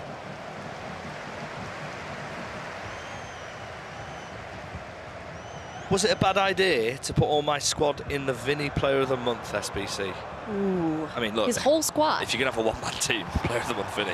That's true. We'll get that in a second, because Manu Bachure was coming forward. Is there an SBC out there, hypothetically, that you would just go all in on? That you think, there's one player, like, bang, I'm submitting everything? Yeah, I did that for Player of the Month, Erling Haaland, and to be quite honest with you, I love Erling Haaland, but it's not as good as it was last year on the game. I think if Mbappe gets a Player of the Month, I'm in. With what coins? I've got coins. I've got 27 Igor Silvers that have got 3k today, buddy. Speaking of Player of the Month, that brand new Patrick Guerrero that was released today as well. I'm sure she'll be featuring in a lot of champs teams over the weekend, an incredible item. But we even saw in the global qualifier just a gold version, never mind an upgraded 90 rated Player of the Month version. I've got a lot of time for Big Dench in the Twitch chat. What's He's he done the saying? Saka SBC. Okay. It's a live item, of course, and the Thunderstruck promo, and yeah, he's I mean, getting Arsenal an flight upgrade as well. Yeah, he's getting an upgrade. LJR Peixoto, just every time he goes and creates something on the box. Manu Bachure, tight in defence, compact and forcing LJR. Time for one more question, I think. We'll give this one to Casey. What's your favourite centre mid or centre defensive midfield duo? Ooh. You know what's interesting? I'm currently using Patry as my CDM, and I love a Kevin De Bruyne as my CM. And how many wins? Manu Bachure putting this out of sight. 4-1, green time at the near post. That's what I was saying. How many wins in the weekend league, Casey? You know, that's not important. There are wins that occur, but the number is not really important, you know? Do you know what? I'm surprised. I'm surprised Casey didn't go, well, there's some great CDMs. Yeah. Manu's just scored the same amount of goals as she's had weekend league wins. Okay, all right. And that is 4 for anyone who's not watching, who's just listening. FG, it's been superb having you. Pleasure, mate. Listen, see you very soon. Go and get yourself ready. Anders Vergang leading 4-1 against Abu Fouazi. It's okay, because as Anders puts a 5th in, Kian in the chat, he's backing you up, Casey. Oh, just thank said you. FG gets 7 to 8. Hey, shout out to Kian.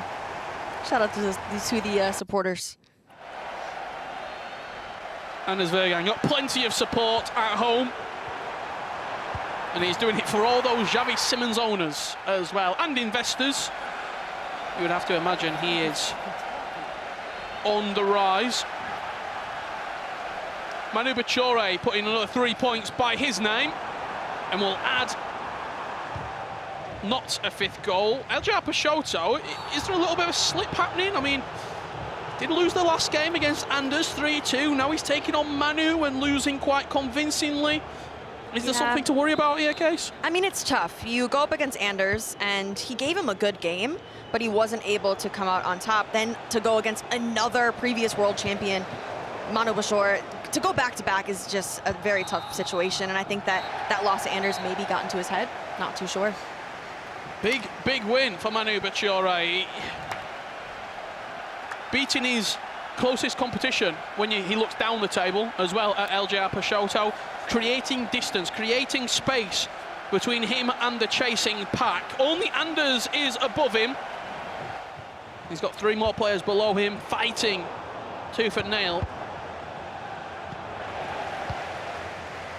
to try and catch up. You can see that table. Anders Vergang, 17 goals scored, plus 10 goal difference. Could it be 18? Yes, it is. 18 goals scored, 10 points on the board. He'll feel hard done by that he didn't win that first game, so I'm sure he was wanting 5 from 5. Yeah, as we go look into the replay here for that last Anders goal, it is Garincha into Drogba. Doesn't even need to be green timed, but he's able to slot it in the back of the net. Another goal. Oh man, these goals being scored are really going to shake up the goal difference across the board for both of these players. Yeah, it could be pivotal. And you've got to look as well, does it, when you look at the 1OS and Abu Fawzi, who are losing right now in these matches, it sort of maroons them towards the bottom half of the table as well, in 5th and 6th. It's going to be really interesting, because a performance like this as well, you lose confidence. We saw it last week, I think, with Sharif. Just couldn't get that win on the board, and as results went away from him, as wins turned into draws, as draws turned into losses, it does really demotivate you. Yeah, and especially for a player like the 1OS, he's had such a good start to the competition, so it's going to be deflating going into the second week, but it's important to note that there's so many more games to be played, but as they keep conceding more and more goals, it's going to make their job even more difficult as we get into the new year, going into the second round of games. Got 20 minutes left to play. If you've got any questions for myself or Case as we draw out these games, both the matches are pretty convincing scorelines at the moment. So if you've got any questions that you would like us to answer, or if you've got any questions, we'll be speaking to a few of the pros at the end of the day that you want us to ask your favourite player, whether it be Anders Vergang, maybe Manu Bachore. Let us know. I'll jot a few down. And be sure to ask. Nick saying next round, Anders versus Manu would be a revenge match. I think people are already starting to look forward. With these games coming to a close, we're going to have a top-of-the-table clash. Who will finish the day on first position? We'll see if there'll be a handshake at the end of it. Not too sure. As Nicholas added a 7th, I've just seen a question from Alan Henderson. Anders versus Brandon, penal shootout rematch, please. All right. 6-1. Can we just play? Thank you. Apologies for any unsavoury language that you have heard.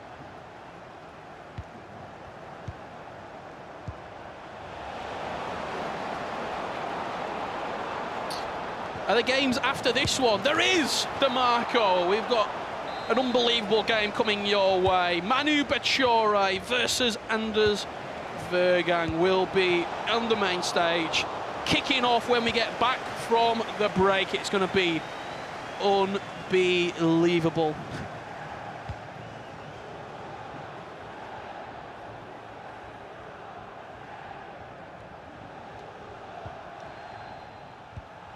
There will also be 2 more games outside of that feature match. We will also have Nicholas versus Abu Fawzi and the 1OS versus LJR Piyashoto. Nicholas with a 7-0 win. I think the most comprehensive victory we've seen today. Just having a look back through my notes of all the games. I actually want to say as well, the first person today, if I'm not mistaken, to keep a clean sheet. Looking at all the games. 7-0 win. The red card sealed the result. I just got told in my ear as well, no one kept a clean sheet last week as well. So the first person in the FC Pro Open groups to keep a clean sheet. Wouldn't have expected it from anyone else, but the Iceman doing what he does. Anders Vergang added a 7th. Green timed into the far post. And we've got 15 minutes left. We're just going to see this game out. As I said before, any questions for any of us here, let us know in that chat, as we get to watch a little bit of an Anders Vergang masterclass for the last 15 minutes. Kick your feet up and enjoy this, because He is playing full of confidence right now. Now, Rich, I'm curious. Got a question for you. If you're the One-Os in this situation, obviously last game, disaster. It can't happen again, but you have to instantly get your head back into the game. Your next game is up against LJR Peixoto. How do you possibly regroup? You only have minutes to do it, right? With this game standing a little bit longer, I'd be up, I'd be off the main stage, I'd be backstage right now, just getting a little drink, trying to compose myself and just going into it as just a one-off game. I'm playing a one game, get 3 points on the board. Essential, get a win. Easier said than done. It certainly is.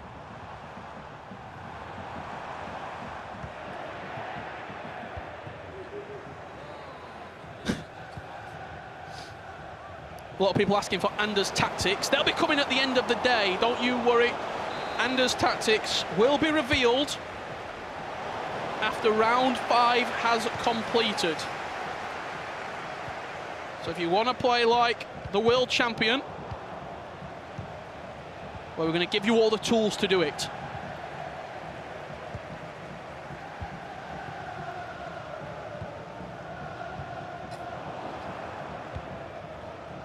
A truly dominant victory here for Anders Vergang.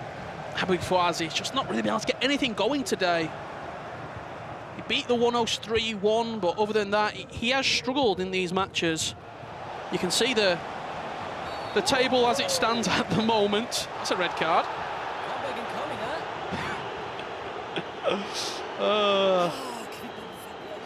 I sense some sarcasm. Slightly. There. Ever so slightly.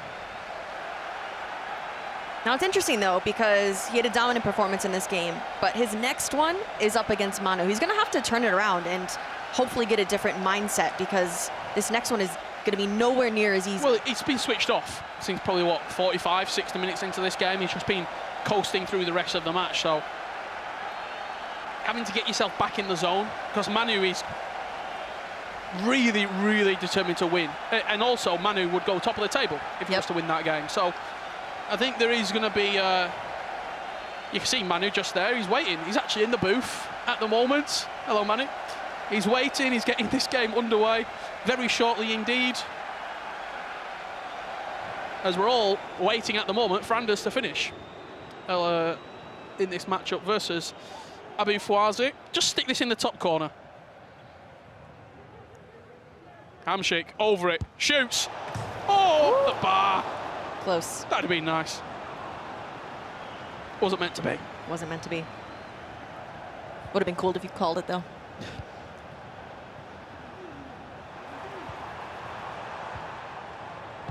Just look at the press. He's relentless.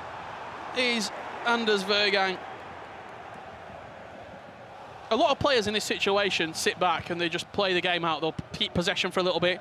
And there's not one thought of Anders that thinks, I don't want to make this 20 goals. Yeah. He wants to score every single time he attacks. There is no remorse whatsoever. And he also considers it a failure anytime he concedes a goal as well. And so he's just relentless in his defending, relentless in pretty much everything. Attacking, he's always... You did mention that he switched off because of the scoreline, but I do think that the way that he plays, he's never really switching off, maybe just mentally. Well, Anders Vergang will sit top of the table after round 4 has concluded. 10 points, which does mean Xavi Simons with another upgrade. He's hit that 10-point threshold. Will be receiving that extra role plus alongside one alternate position. As Garincha will seal the deal on this 7-1. Anders Vergang with the victory. Dominant case. And he goes into a huge game versus Manu Bachore next. That he does. We've seen a lot of goals this round, which will definitely affect goal differential for the end stage of this group. But coming up, we do have Anders versus Manu, which I am so excited to watch, Rich. Cannot wait to see this game. Game of the night for me. It's coming up in a few minutes.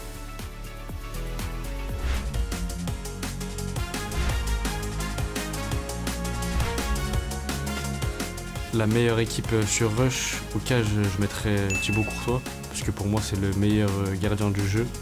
Il a un playstyle où il sort vite dans les pieds. Au milieu, je mettrais Bruno Fernandes, parce qu'il fait les meilleures passes du jeu pour moi. Avec Gullit aussi, je mettrais les deux au milieu, parce que Gullit, il sait tout faire. Dans le jeu, il sait attaquer, il sait défendre. Et en attaque, je mettrais Mbappé et R9, parce que pour moi, c'est les deux meilleurs attaquants du jeu. Ils savent finir leurs occasions, ils courent vite, et pour moi, il n'y a pas meilleur qu'eux.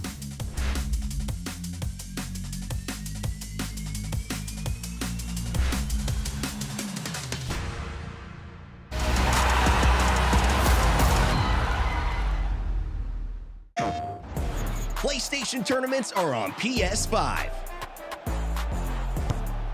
Featuring FC25. Challenge more players and find more ways to win.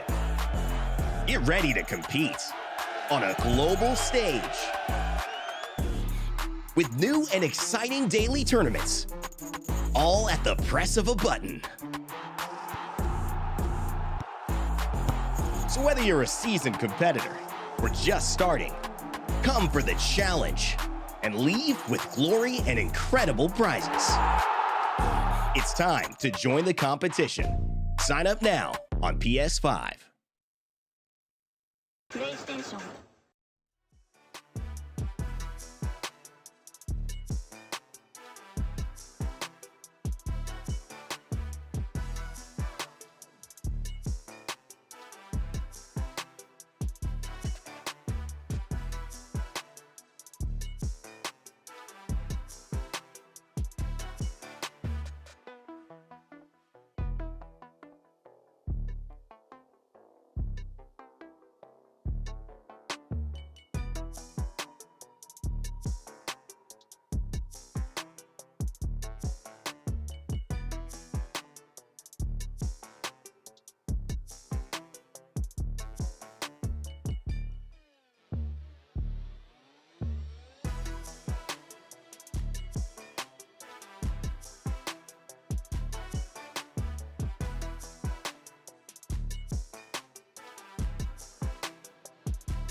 Yes, welcome back to FC Pro Week 2, and what a week so far. That man, Anders Vergang, is back with his celebrations, back with his goals. Nicholas was convincing as well, as was Manu Bashore, and what a game we've got coming up soon. But listen, first things first, we've got a live campaign going on at the minute. Yeah. Mr. Richard Buckley, I know you've been investing during the break. I wonder if people in the Twitch chat have too. Look at this, mate. Let's take a look at week 1, shall we, first? Look, last week was superb for me. I made a lot of coins on Oxlade-Chamberlain. I bought in at 35k. I sold for 80. I were on top of the world. I didn't really get in on Fabio Carvalho. He went extinct during our show last week, and that was before we even saw the upgrades. There are the upgrades on the screen. I like them. I really do. Yeah, speaking of the best in the world, I actually packed Fabio Carvalho from the best in the world. Jafonso, he was unbelievable last week. I've used him. Didn't really go to plan, but we won't talk about that. But here we go. Let's take a look at this graphic on the screen. The one at the top is Anders Vergang's pro, Javi Simmons. Yeah, right? so I've deep dived in. Earlier today, he went up to 900k. That was just at 5 p.m, so before we started, 923,000 coins. I just looked while we were in that ad break, he was 689,000 coins. So even though this is the market for you, even though Anders has been great today, he's been playing well, he's been getting the upgrades, market value, everyone invested, he's dropped off. You had to sell at the right time. Another one that I want to look at, Abu Fawaz's item, Karim Benzema, top row there. He were 139k at 5 p.m. Right now, 72k. If you didn't sell, that's on you. I have lost so many coins. And I actually got it right. Listen, have a look at the table behind us. I mean, it's no shock to see Anders Vergang first. What about second place, Manu Bashore? Guess what game is next? A battle for top, isn't it?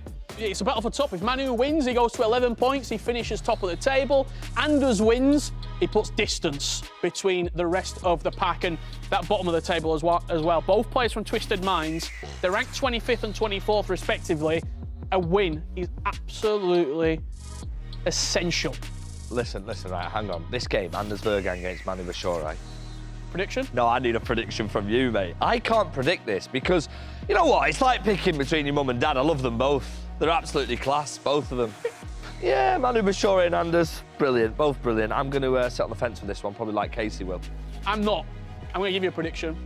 I think this is going to be Anders 4, Manu 4. We're going out with a bang. You just said it's going to be a draw, bro. That's pretty much sitting on the fence, I'll mate. give you a scoreline. And there's going to be a lot of goals. I mean, we might have some highlights to show you as well, whilst the show is on, and of course we have. This is Nicholas. I mean, this game was very interesting because there's 3 penalties conceded in the early stages and a red card, and we don't really see that in competitive FC, do we? Yeah, the howler, the one-offs. He's had an absolute horror show. 3 penalties, red card. It could have been 12 by the end of the game. Manu Bashore, really good win. I think that's a big confidence boost. Eljab Peixoto, he started well. A little dip off towards the end of the day. Manu will want top. There's a bit of a rivalry between these two as well, Manu and Anders. Listen, let's not waste any more time here, Buckley. It's been a pleasure. Thanks for finally joining me. Been avoiding me all show. But Casey is with Manu, so let's go and see how he's feeling. Yes, I'm here with Manu Bashore, who has had a very, very good first couple of rounds, coming off of a massive victory versus LJR Peixoto. Talk to me about that one, because it's propelling you into this next matchup, which we'll get into shortly. Yeah, I think 4-1 is the right result of the game. I think was way closer than that, and maybe I didn't even deserve the draw, but I'm happy that I managed to have the luck on my side and take advantage of it, because most of the times that's still hard to do. And yeah, for now it's good because we overtook Peixoto. And we've got a big game next coming up. It's like same positions. Like I start behind, I think 2 points behind now, under, so I need to win to go top. And obviously if I lose, there's some distance, draw keeps it at 2. Now talk to me about this Anders matchup specifically. What do you expect? What do you expect from your opponent? You played him multiple times. Yeah, I expect opponent good for going forward, who likes to press, but yeah, it's just a game that now for me, I know you want to make the rivalry and I guess a lot of hatred between us, but for me right now the most important is the standings, and I want to top the group at the end of this week. So for me that's the most important, and not necessarily winning against him or losing against him or playing against him. Well, you mentioned that there's not a rivalry going on per se, but I do remember some certain moments last year that we're going to take a quick look at because they were a bit spicy. Let's let you guys see. Last time they played, it was a 2-2 draw. This time, it means so much more qualification on the line. There's Erling Haaland! Bellingham, pull it, wants a touch, that is! Beautiful. This could be a certain goal, it's Neymar! And that's why he's in the team! With Anders, back to Neymar, he tried to cut it back inside, and Mbappe still with it, Anders Vergang! There's Mbappe. Sit down, Kongu! Why not? One more. That is so good. I could only play Weekend League, right? Stop screaming. Kongu, man! And there it is, full-time result, 6-2 win for Anders Vergang. No. Don't scream like that and then not shake them. Yeah, he ain't happy. No handshake. Well, it's been quite some time since these two went head-to-head in the FC Pro Open. Well, guess what? They're going head-to-head right now, and whoever wins this game will top the group in what is a ridiculously difficult Group B here. It's two world champions going head-to-head. A world champion from last year and a world champion from 2023 after that incredible penalty shootout win all the way out in Riyadh, Saudi Arabia for Manu Bashore. I've got the absolute pleasure as well of being joined in the commentary box for this one by Tex. I mean, what a game, Tex. What an ending, what a scenario win, because as we said, whoever wins tops the group. Now, these two don't just not like each other. They hate each other, and I cannot wait for this matchup. Honestly, this is the game at the start of the day you look at and you think, yeah, get me to that game immediately, and we're finally here. And if Manu wins this game, I owe you a takeaway tonight, so... that is true. You was giving it the big one earlier, yeah, saying, LJR this. But guess what? I'm in position now. Yeah, you are. So Manu, give me the win, and I get a free takeaway. Right, I've got the Twitch chat up in front of me right now. We can see you at home on Twitch and YouTube. There is a poll going live right now. Anders Vergang or Manu Bashore, who wins this game? Please let us know in the chat. We'll get a poll going. Do I need to ask you a prediction then? I'll give a prediction if you give a prediction. Well, you're going to say Manu, aren't you? Because there's a takeover tonight, so I'm going to go and say Anders. Yeah, I think it's going to be closer, a 6-5 either way. But for my takeaway, I say Manu. I really want to see a winner out of this one between the two. Again, they played last year 3 times. They played twice in the group stages in the FC Pro Open. They played in Riyadh at the Esports World Cup. Manu wasn't able to beat Anders in those 3 matches. Of course, they played the year before when Manu became world champion. There is a lot of talking point on this game in particular. Of course, the rest of the group is rather interested, but it's only these two that could end the table top at the end of play tonight. This is the big one. 2 world champions going head-to-head, and whoever wins this one will top the group at the FC Pro Open. Anders Vergang against Manu Bashore. Get your predictions in now. Which way is that poll going to swing? It's headed a little bit more away towards Manu as it currently stands. Manu didn't beat Anders last year, but I do think he's way better this year than he was last year, so I think there's a big chance.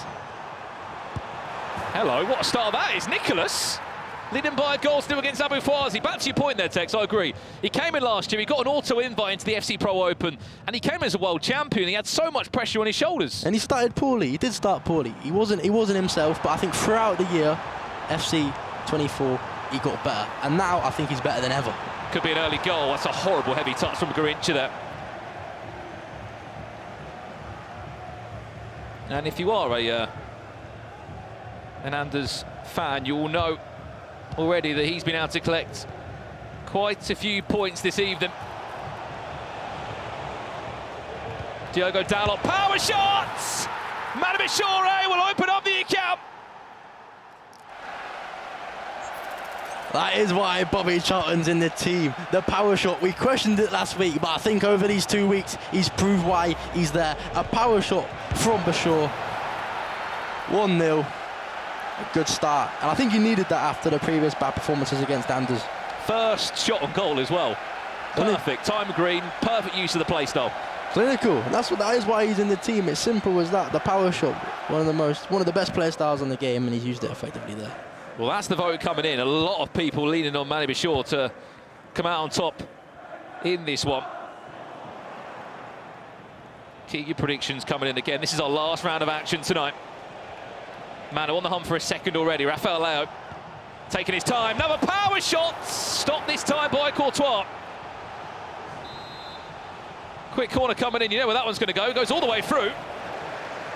Doesn't even go near Van Dijk. That is the table as it currently stands right now. As we said, the winner of this game tops the group. Manu Bashore will be on 11 points from 15 tonight. Again, so much time still to be played, of course. 9-minute halves it. Nicholas has had a very nice comeback. After losing his first 2, he looked like he could be in danger, but as it stands, he's 3rd in the group already. Usually it takes 4 or 5 games to overcome that, but he's done it in just 3 at the moment. Impressive as well from Nicholas, because he didn't really have any points on the board for quite some time. I think he might have just cursed him here. Because I think he's just conceded. That's my fault. Apologies. Pulled a goal back there.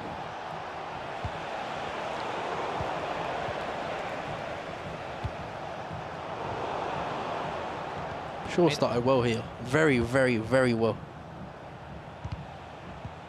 Just looking at the upgrade as well for Xavi Simons. That's 10 points already guaranteed from Anders today, which has given him 3 different upgrades to that item if you are an owner of Xavi Simons. This one could fall. How is it possible that Anders comes, wins 3 out of 4, drew 1, unbeaten, and his card's gone down in price? I was going to invest. That would have been a bad decision. Update over here. The Wanos has scored an all-important goal. How difficult are these games, Tex? You've been involved in some huge matchups. This could be an FC Pro Open Grand Final in another world. We'll talk more about it as this chance comes in. Ousmane Dembele finds Mbappe. Oh, it's an own goal! Manu will take a 2-goal lead. I think he maybe deserved to score anyway because that cross was very, very good. The timing of that is unbelievable. It's so smart, and that's what Manu's best at. The timing of his passes, knowing when to click it just to break the line is he's so good at it. And 2-0, good start. Very lucky to actually score a goal in the end, but could say he deserved. Back to my question: how difficult are these games? Because in another one, I said this could be a knockout match in the FC Pro Open. This is a group game. Yeah, the thing is, these are the games where you find out who really are the best players. Because it's all well and good being able to get up for the knockout games. That's where you play your best FC. But getting up for group games is difficult sometimes. And Bashir here, he's come out early, he's playing angry, and he's playing dangerous.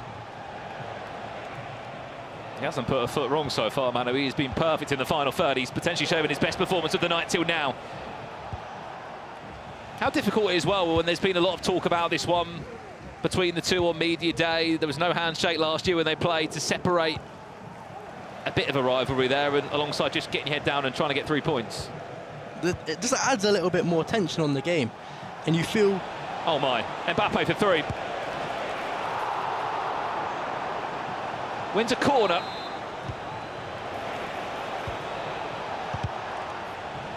Can't go short from a corner. That's poor. You need to... It's such a good chance to score if you just put it in the mixer. You can't be going short. Chance to counter-attack here for Anders. Drogba and Mbappe will try an interchange between the two. Good feet once or twice. Runs into Theo Hernandez. Update over here again. Leandro Peixoto went 1-0 down, surprisingly, to the Wanos, and he's loving those long through balls, those first-time through balls. They're so deadly. He's been doing that all day. I think he's the best player we've seen at doing them. All of his goals come from the first-time through ball with Bruno to Drogba, and you cannot stop it. He keeps doing it, and no one's been able to stop it yet, really. That's the table as it stands now. A win for Manu would put him top of the table going into the Christmas break. 28 minutes in here, Tex. I'll say us a bit more after this chance does come in. Garincha. Anders should just about keep that in. He's going to be offside. He hasn't got going. What's going on here? I don't even think it's a fault of him. It's just Bashir's controlling the game. He's holding possession, and he's not just holding it. He's holding it with a purpose. His attack's been good. His defence has been good. He's played a perfect game here. Can he find Mbappe? Oh, what a pass! He deserved the goal! It's the timing of the cross. Oh, I need to learn this. Mbappe could have the legs here. Drogba, can he just time it right? Needs more options than Mbappe in this attack. Garincha. Could Trivela from there. Raised to Mbappe. He's trying to pull out a skill move. And they're still in possession. Rating will twist, will turn. Oh, it's brilliant feed from Anders. Red time shot. Still pulled out a great save from Courtois, but it wasn't enough.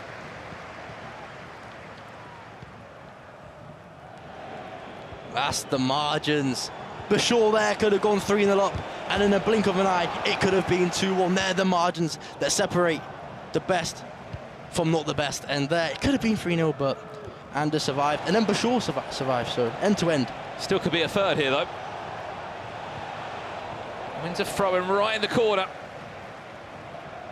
See a few of you in the chat as well saying my Xavi Simons with some sad faces behind him. He's already had incredible upgrades today. 10 points. He's already had a +1. Alongside an ultimate position, an extra player role. Drogba. First time, Gravenberch. Forget Mbappe, forget Drogba. It's the Dutch midfielder that's had to go on one hell of a run to get on the end of that. I said it at the start of the show, and I'll say it again. Gravenberch, one of the best midfielders in the game. He can do it all, and that was a big goal. If Bashir took a 3-0 lead, it's hard to look back from that. But it's 2-1 now, game on. Important goal as well before the half-time, Tex, just to get yourself mentally back in the game. You can break down your opponent. If you go 3-0 down, it's a daunting task knowing you have to come from 3 down against anyone. But against Bashir, who's playing so well, this whole year he's played well. Towards the end of last year, he was one of the best players, so that third goal there's that's a big one. Well, that's the FC Pro live item of Ryan Gravenberch you've just seen score a really important goal.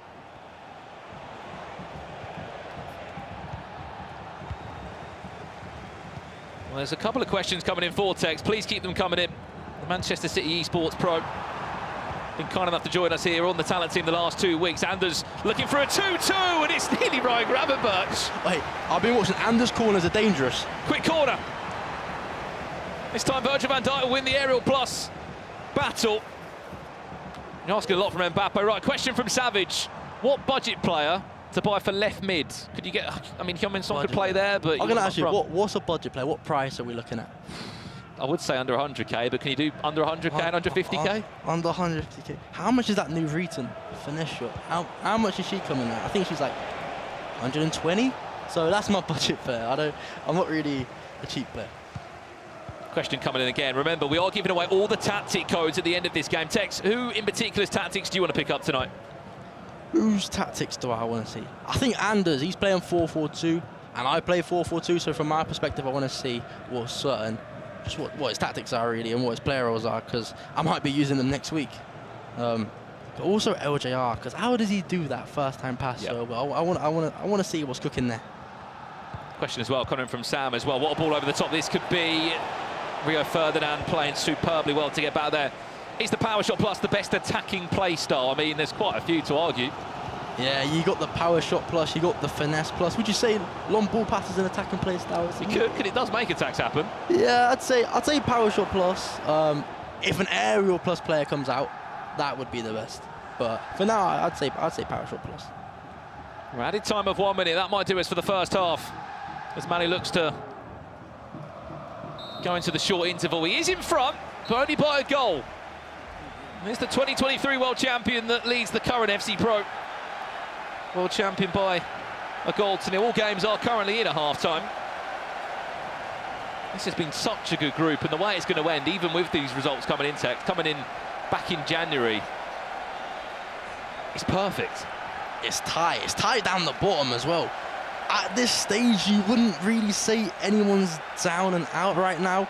I think, obviously, it's not looking good for the 1OS or Abu Fazi, but it's a tight one. But Bashir and Anders are separating themselves, which is a key thing to do at this stage. Obviously, you're involved next week, Tex. You're back in the hot seat. In your mind, is there a point goal? Is there a point tally you think you need?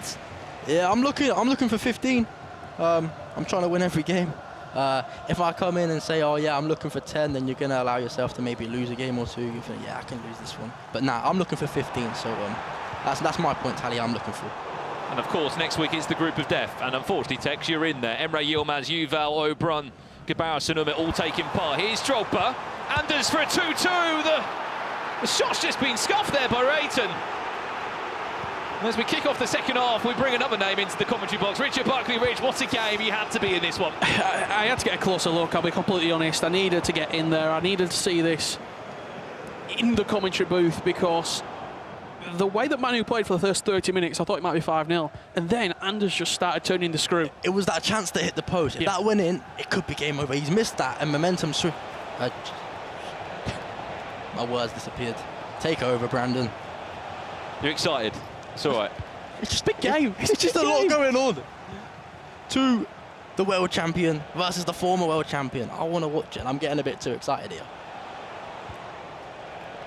Just a message coming as well from someone in the chat. RSF has just said, message for Tex, love the fact you put, love your tactics you put into the game a few months back. It's improved him a lot.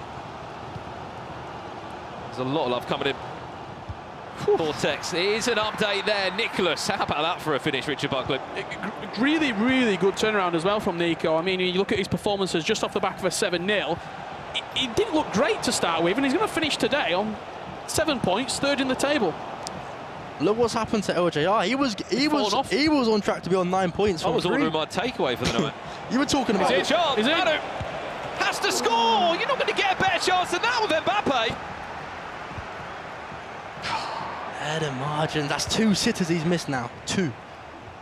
Update over here. It's the first time through ball again, Tex. He is so good at that. Do you think he regrets putting Yapstam in? I mean, he's got Bruiser Plus. He should be getting his shoulder in, and Drogba just shrugged him off like a child. I don't know why Yapstam's in the first place. Yeah. I thought that's a play style you'd have, Rich. Bruiser Plus. Bruiser Plus. In real life? Yeah, you were a centre-back, weren't you? I was. Oh my, Drogba. We actually talked about that last week. Yeah, I gave him Block Plus. Block Plus. Block Plus. He's getting in the way of the shots. Nah, definitely be a bruiser. I've been in the back of a 50-50 to Richard Buckley before. Brandon, I'll give you technical, you know. Quite a dribbler, you. Tiki-taka. Bit like Bruno Fernandes in that number 10. Occasionally.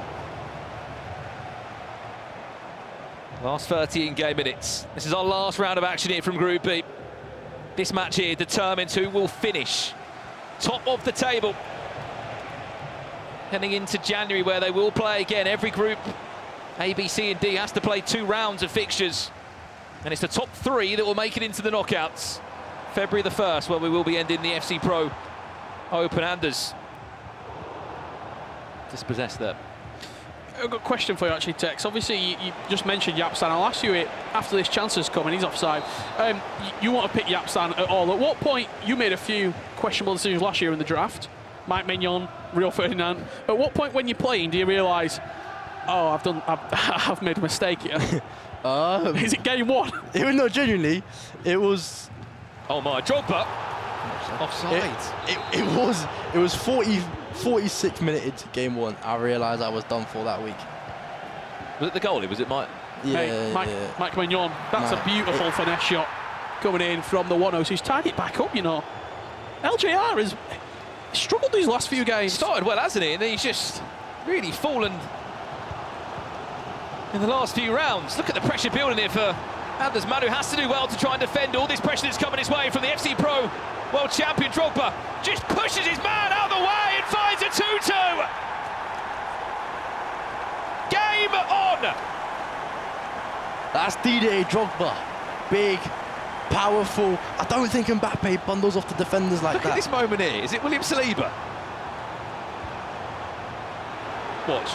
I'll be honest. Get to the gym. That's where you need Yapstam. I mean, it probably would have been a foul if not, wouldn't it? He has dived into a tackle. Anticipate plus on Saliba. I'd feel a little bit hard done by. I've stepped in. I'm in the position. If you press tackle, I'd expect to win the ball. Well, it's just Didier Drogba. It's just Drogba. It's Drogba on this game. He's unstoppable. Just mention LJ Peixoto. The 2 performances where he has dropped off, he played these 2 on the screen at the minute. He lost against Anders, he lost against Manu, so could you say when the going's got tough, he's not got going? Yeah, I think the key thing in a group is to beat. He's heard you, Rich. He has. The key thing in the group is to beat the people you're meant to beat. Yeah. And he's done it. You can lose to them 2 and finish 3rd and qualify. Exactly. So he's beat the people he's meant to beat. So I think you should stop hating. How about that?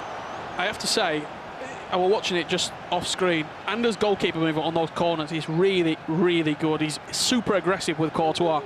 It's Courtois. He's the best at stopping it, and he stopped it so well. And if you can perfect stopping that, that's 5 or 6 goals a Pro Open week that you don't concede. Manu. Looking for a third. Bobby Charlton looking for the power shot. Angle was asking quite a lot. Possession given away. He could be made to pay for this one. Can Mbappe bring extra runners into the attack?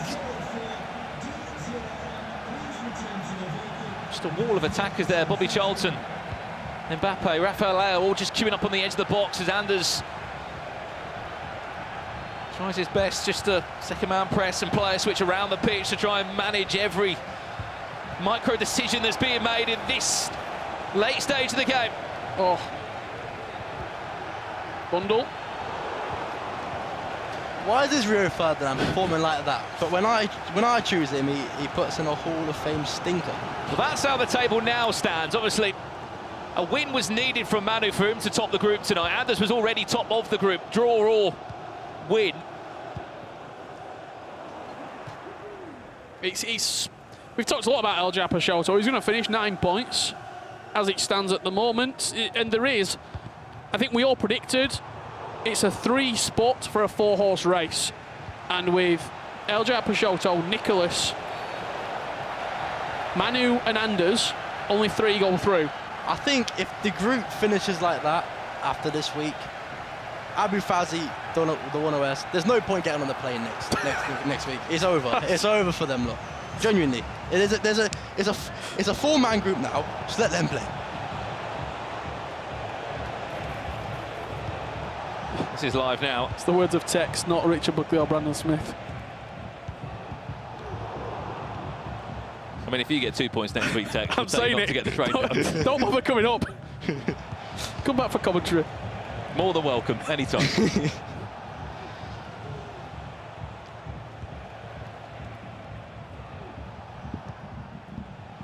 We'll catch up with Richard Buckley a little bit later as I'm sure, is going to break down what we've just seen in this last round. He's actually going to go and get all the tactics from the 6 players that are playing tonight. So if you want to learn a thing or two from our 6 players in this Group B, you will be able to have access to all of their individual tactics. Here's a big chance now for Manu Leighton. Lovely ball roll into the time green. But of all goal scorers, it's going to be Rayton.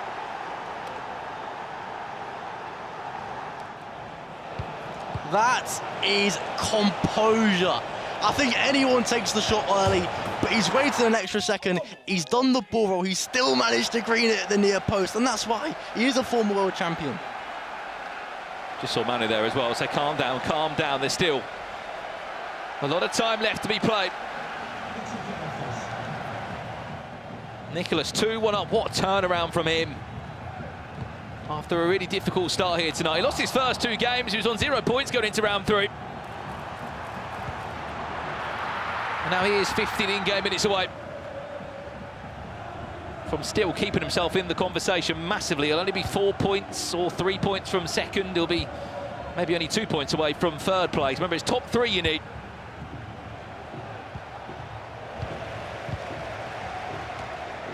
Let's jump back into our main game if we can.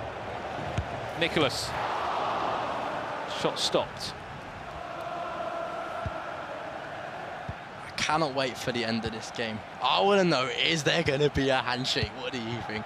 I think there will be. I want to see a bit of beef. I mean, you're quite good at handshakes, aren't you? You normally offer them, but you don't always get them back. Yeah, I don't know what he's doing now. He's probably watching. It's lucky you're not in this group, actually, technically, because I wouldn't have mind being in this group. I wouldn't have mind being in this group.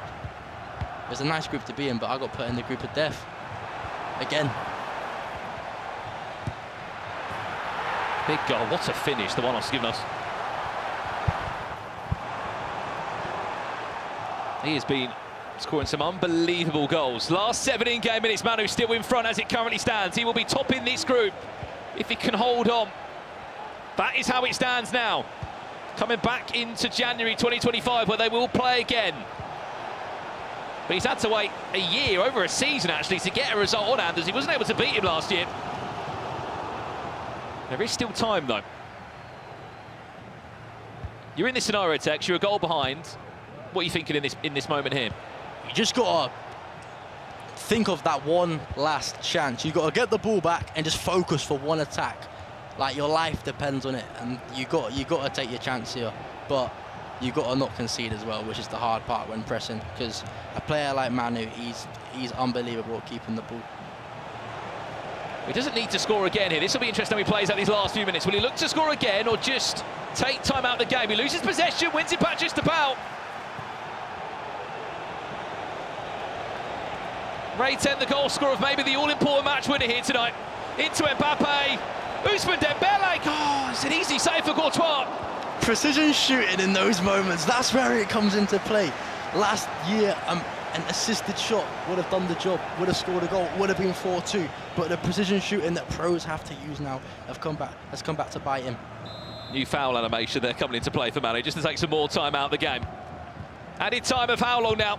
Dispossessed, if it's just a minute, he should be pretty much there. Added time of 2 minutes, can he win the ball back, Anders? He's not one of the best players in these scenarios of been able to pick up the ball in the press. Last minute. Manu doing so well just to keep possession. Oh, he's done so well there. 25 in-game seconds. It was a battle of the world champions. And it looks like Manu is going to get his revenge on FC 25 and finish top of the table tonight. A 5-goal thriller between the two. But it will be Manu that has the last laugh here. Free kick coming from Bobby Charlton. Oh, what a way to end it. Job done for Manu Bashore. He will top the table here in Group B. A huge, huge win for Manu.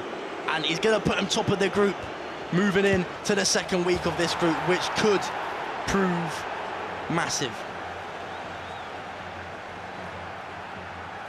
You said it perfectly, Tex. A different Manu we're seeing this year.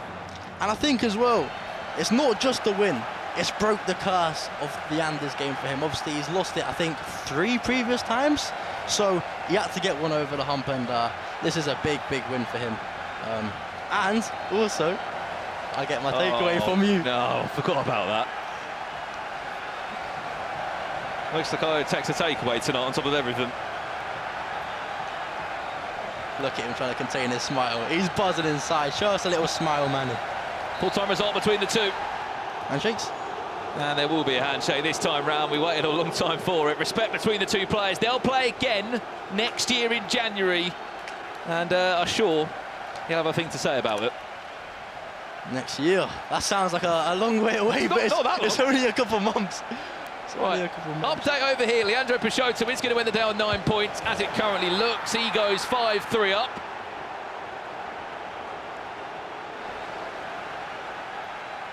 And then the only other game, which is also just finished, is Nicholas. I think Nicholas has just picked up an all-important. I think Drogba's definitely the MVP of Pixito's team. Everything goes through Drogba. He's like the point guard of an NBA team.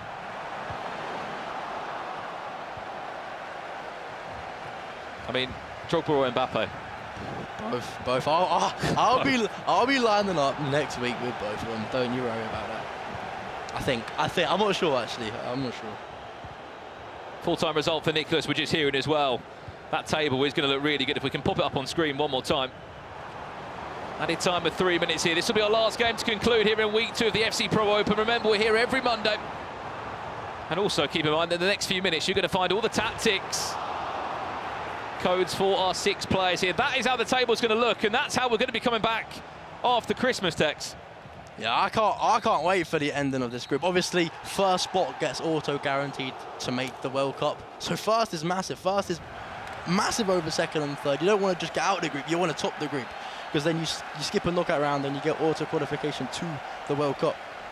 Absolutely, and as you said, straight into the top 8, straight into one of the biggest tournaments of the year. Full-time result handshakes between everyone here. There has been so many results that maybe we didn't expect today. I have to say, this group has delivered, Tex.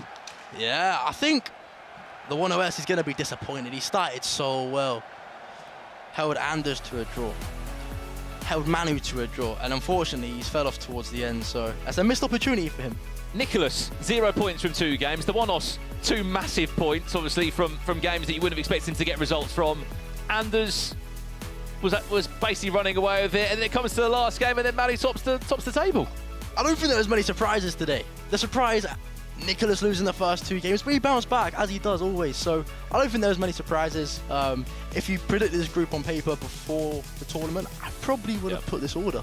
And how are you feeling about next week, Tex? You're going to be playing next week. You won't be on commentary as much as you want to be, but you'll be playing.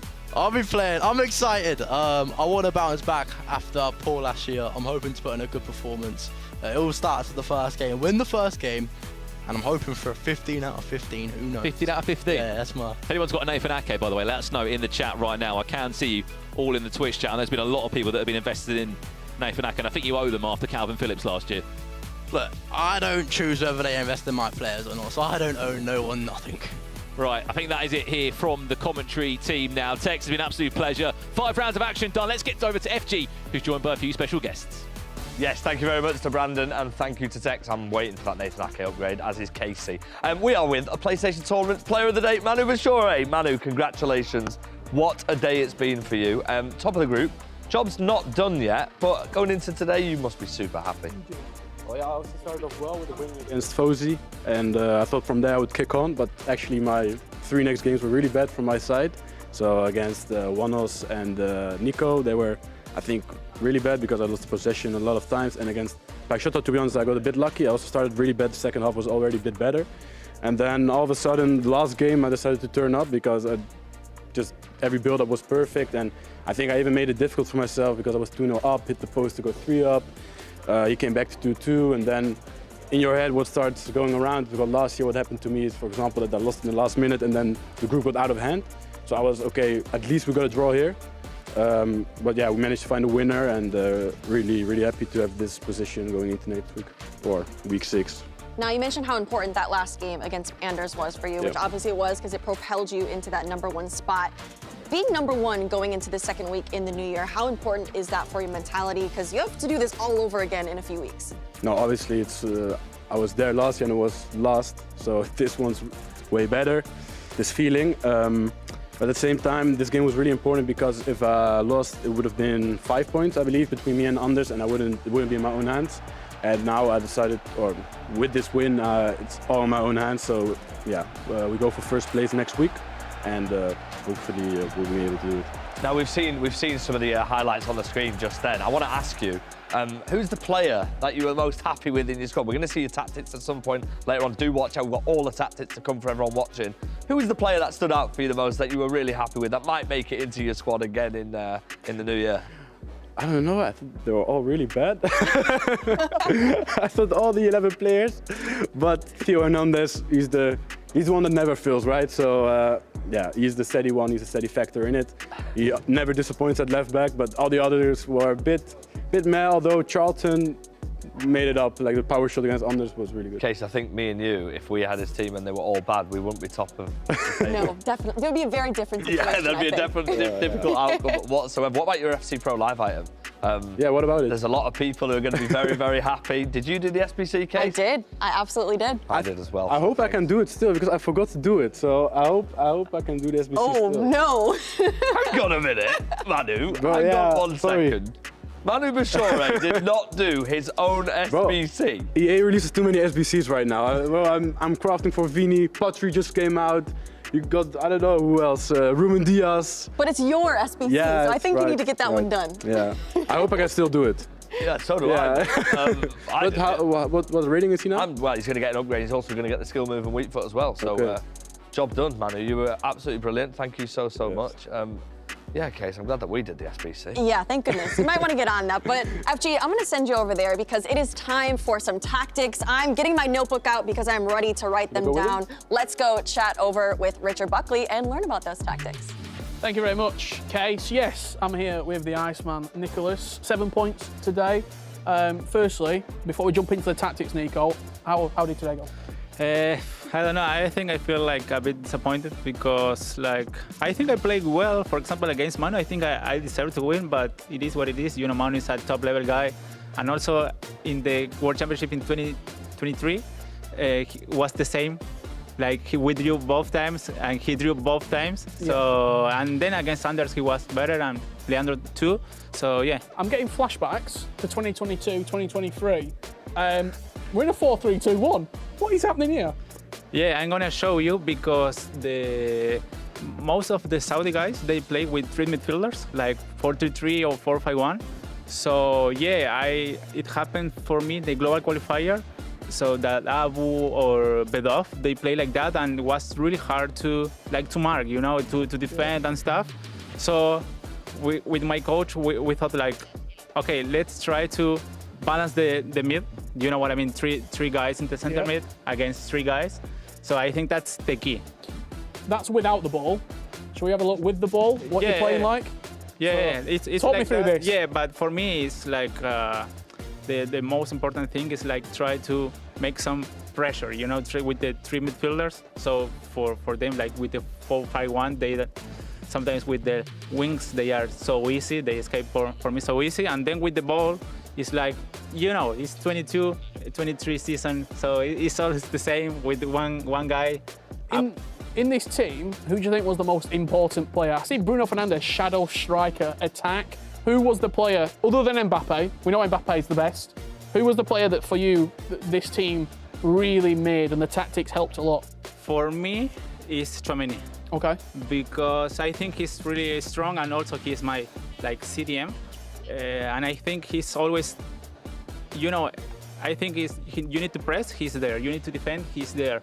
So he's there every time. So I think for me, it's like my man. And even, for example, I play with him on stream and my people, they hate him. I don't know why, but I say, guys, he's really, really good. And I think he's one of the key guys on this formation. Well, if you want to play like Nicholas, that code right now, all the players get involved. If you want to go back in time and play a 4-3-2-1 Nicholas's way, make sure you have a look at that code. Nico, thank you very much, sir. Good luck when we see you in January. Tex and Manu Bachore, what's happening over there? So here I am, joined with Manu. Manu, a good day for you, top of the group, but more importantly, let's talk about your tactics. Now, my question to you, how do you play with just wingers and not inside forwards? Goes back to like pre-patch, where 5 at the back wasn't even patched, and started using a 4-4-2. So when I used inside forward, what would happen is basically they would be on the same height as De Jong and Valverde, and they wouldn't really be pushing the defensive line back, which basically made everything too compact. So then I switched up to winger.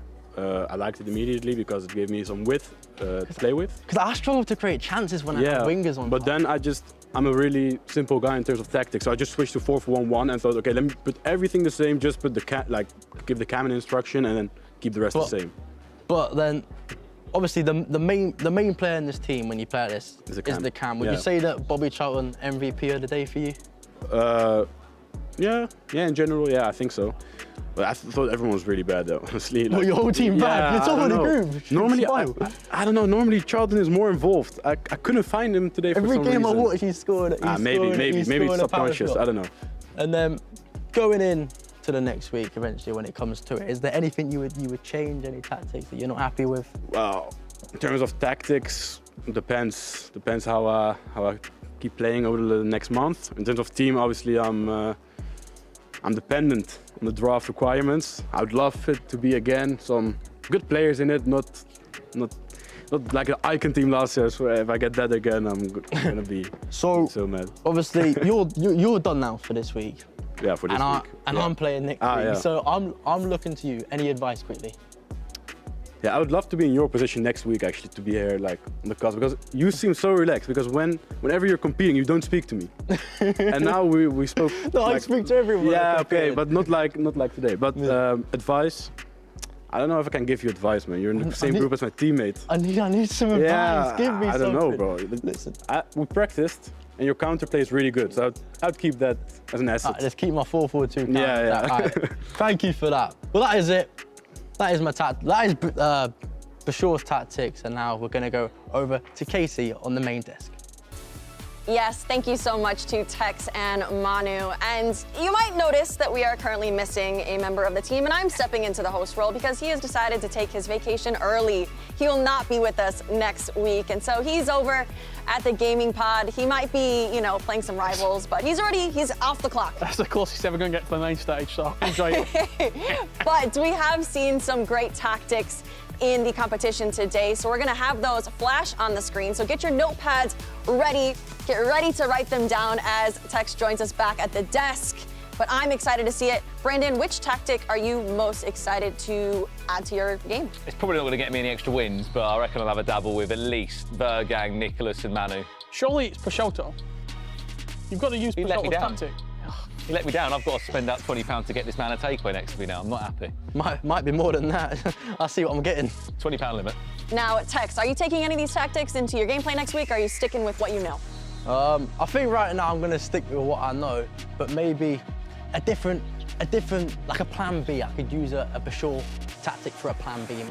I mean, you can add as many tactics as you want, so you can add another one in there, just like Nicholas. He has so many in there. And so I think I'm just going to write all of them down. I'm screenshotting this in my mind, but specifically the JR Piasciotto, because I was very impressed with how he started off the competition today. I don't know if it'll help in my Player of the Weekend league, but you know, a girl can dream. So we'll see how that one goes. But as Group B does close out, we have a very interesting Group C next week, as Tex is shaking his head, getting excited to get into that one. And so I want to get that conversation started. Is it the group of death, Richard? 100%, without doubt. I think when you look at the names, you see them coming through here. Emre Yilmaz, Yuval, the man next to me, Tex. I think a bit of an outsider, but a fantastic player, Guy Barros, who I love watching. Arguably the best player in the world right now in Oberon. I don't think that's that big of a lofty statement. No one can get near him. And the 2022 world champion, Umut. Is he going to follow in Anders' footsteps, get double figures? It's going to be tough. 2 RB Leipzig players as well next week. I mean, it's going to be epic. Tex, we have to talk to you. Thoughts going into it? You're stepping out of the talent role. No more commentating. Maybe a little less talking, as Manu would say. Yeah. What's your head saying? It's a hard group, but I'm actually excited for it. Usually when you look at a group, you're like, okay, that's the easy game. That's the game you've got to win. In this group, there is no easy games at all. Every game is 50-50, and we're going to see what happens. Are you going to be ready to give some interviews, though, if it doesn't go well next week? Because we're going to be on you. I will not talk to you guys ever again. If I do what I did last year, 1 point in the first week, you won't see me again. I mean, thanks for letting me invested in Nathan Ake. There'll be a lot of upset people in Nathan Ake. Yes, including me. And so we'll have to see how that all shakes up next week. But thank you to everyone so much on the broadcast today. Thank you to everyone at home for tuning in. But do not miss out on the competition next week. Group C is about to be epic. The group of death. But you know what? We're going to have some fun faces showing up. We might see Pie Face here. Tom Lees. And you know what? Speaking of Tom Lees, let's go say hello to him, shall we? See you guys next time. Bye.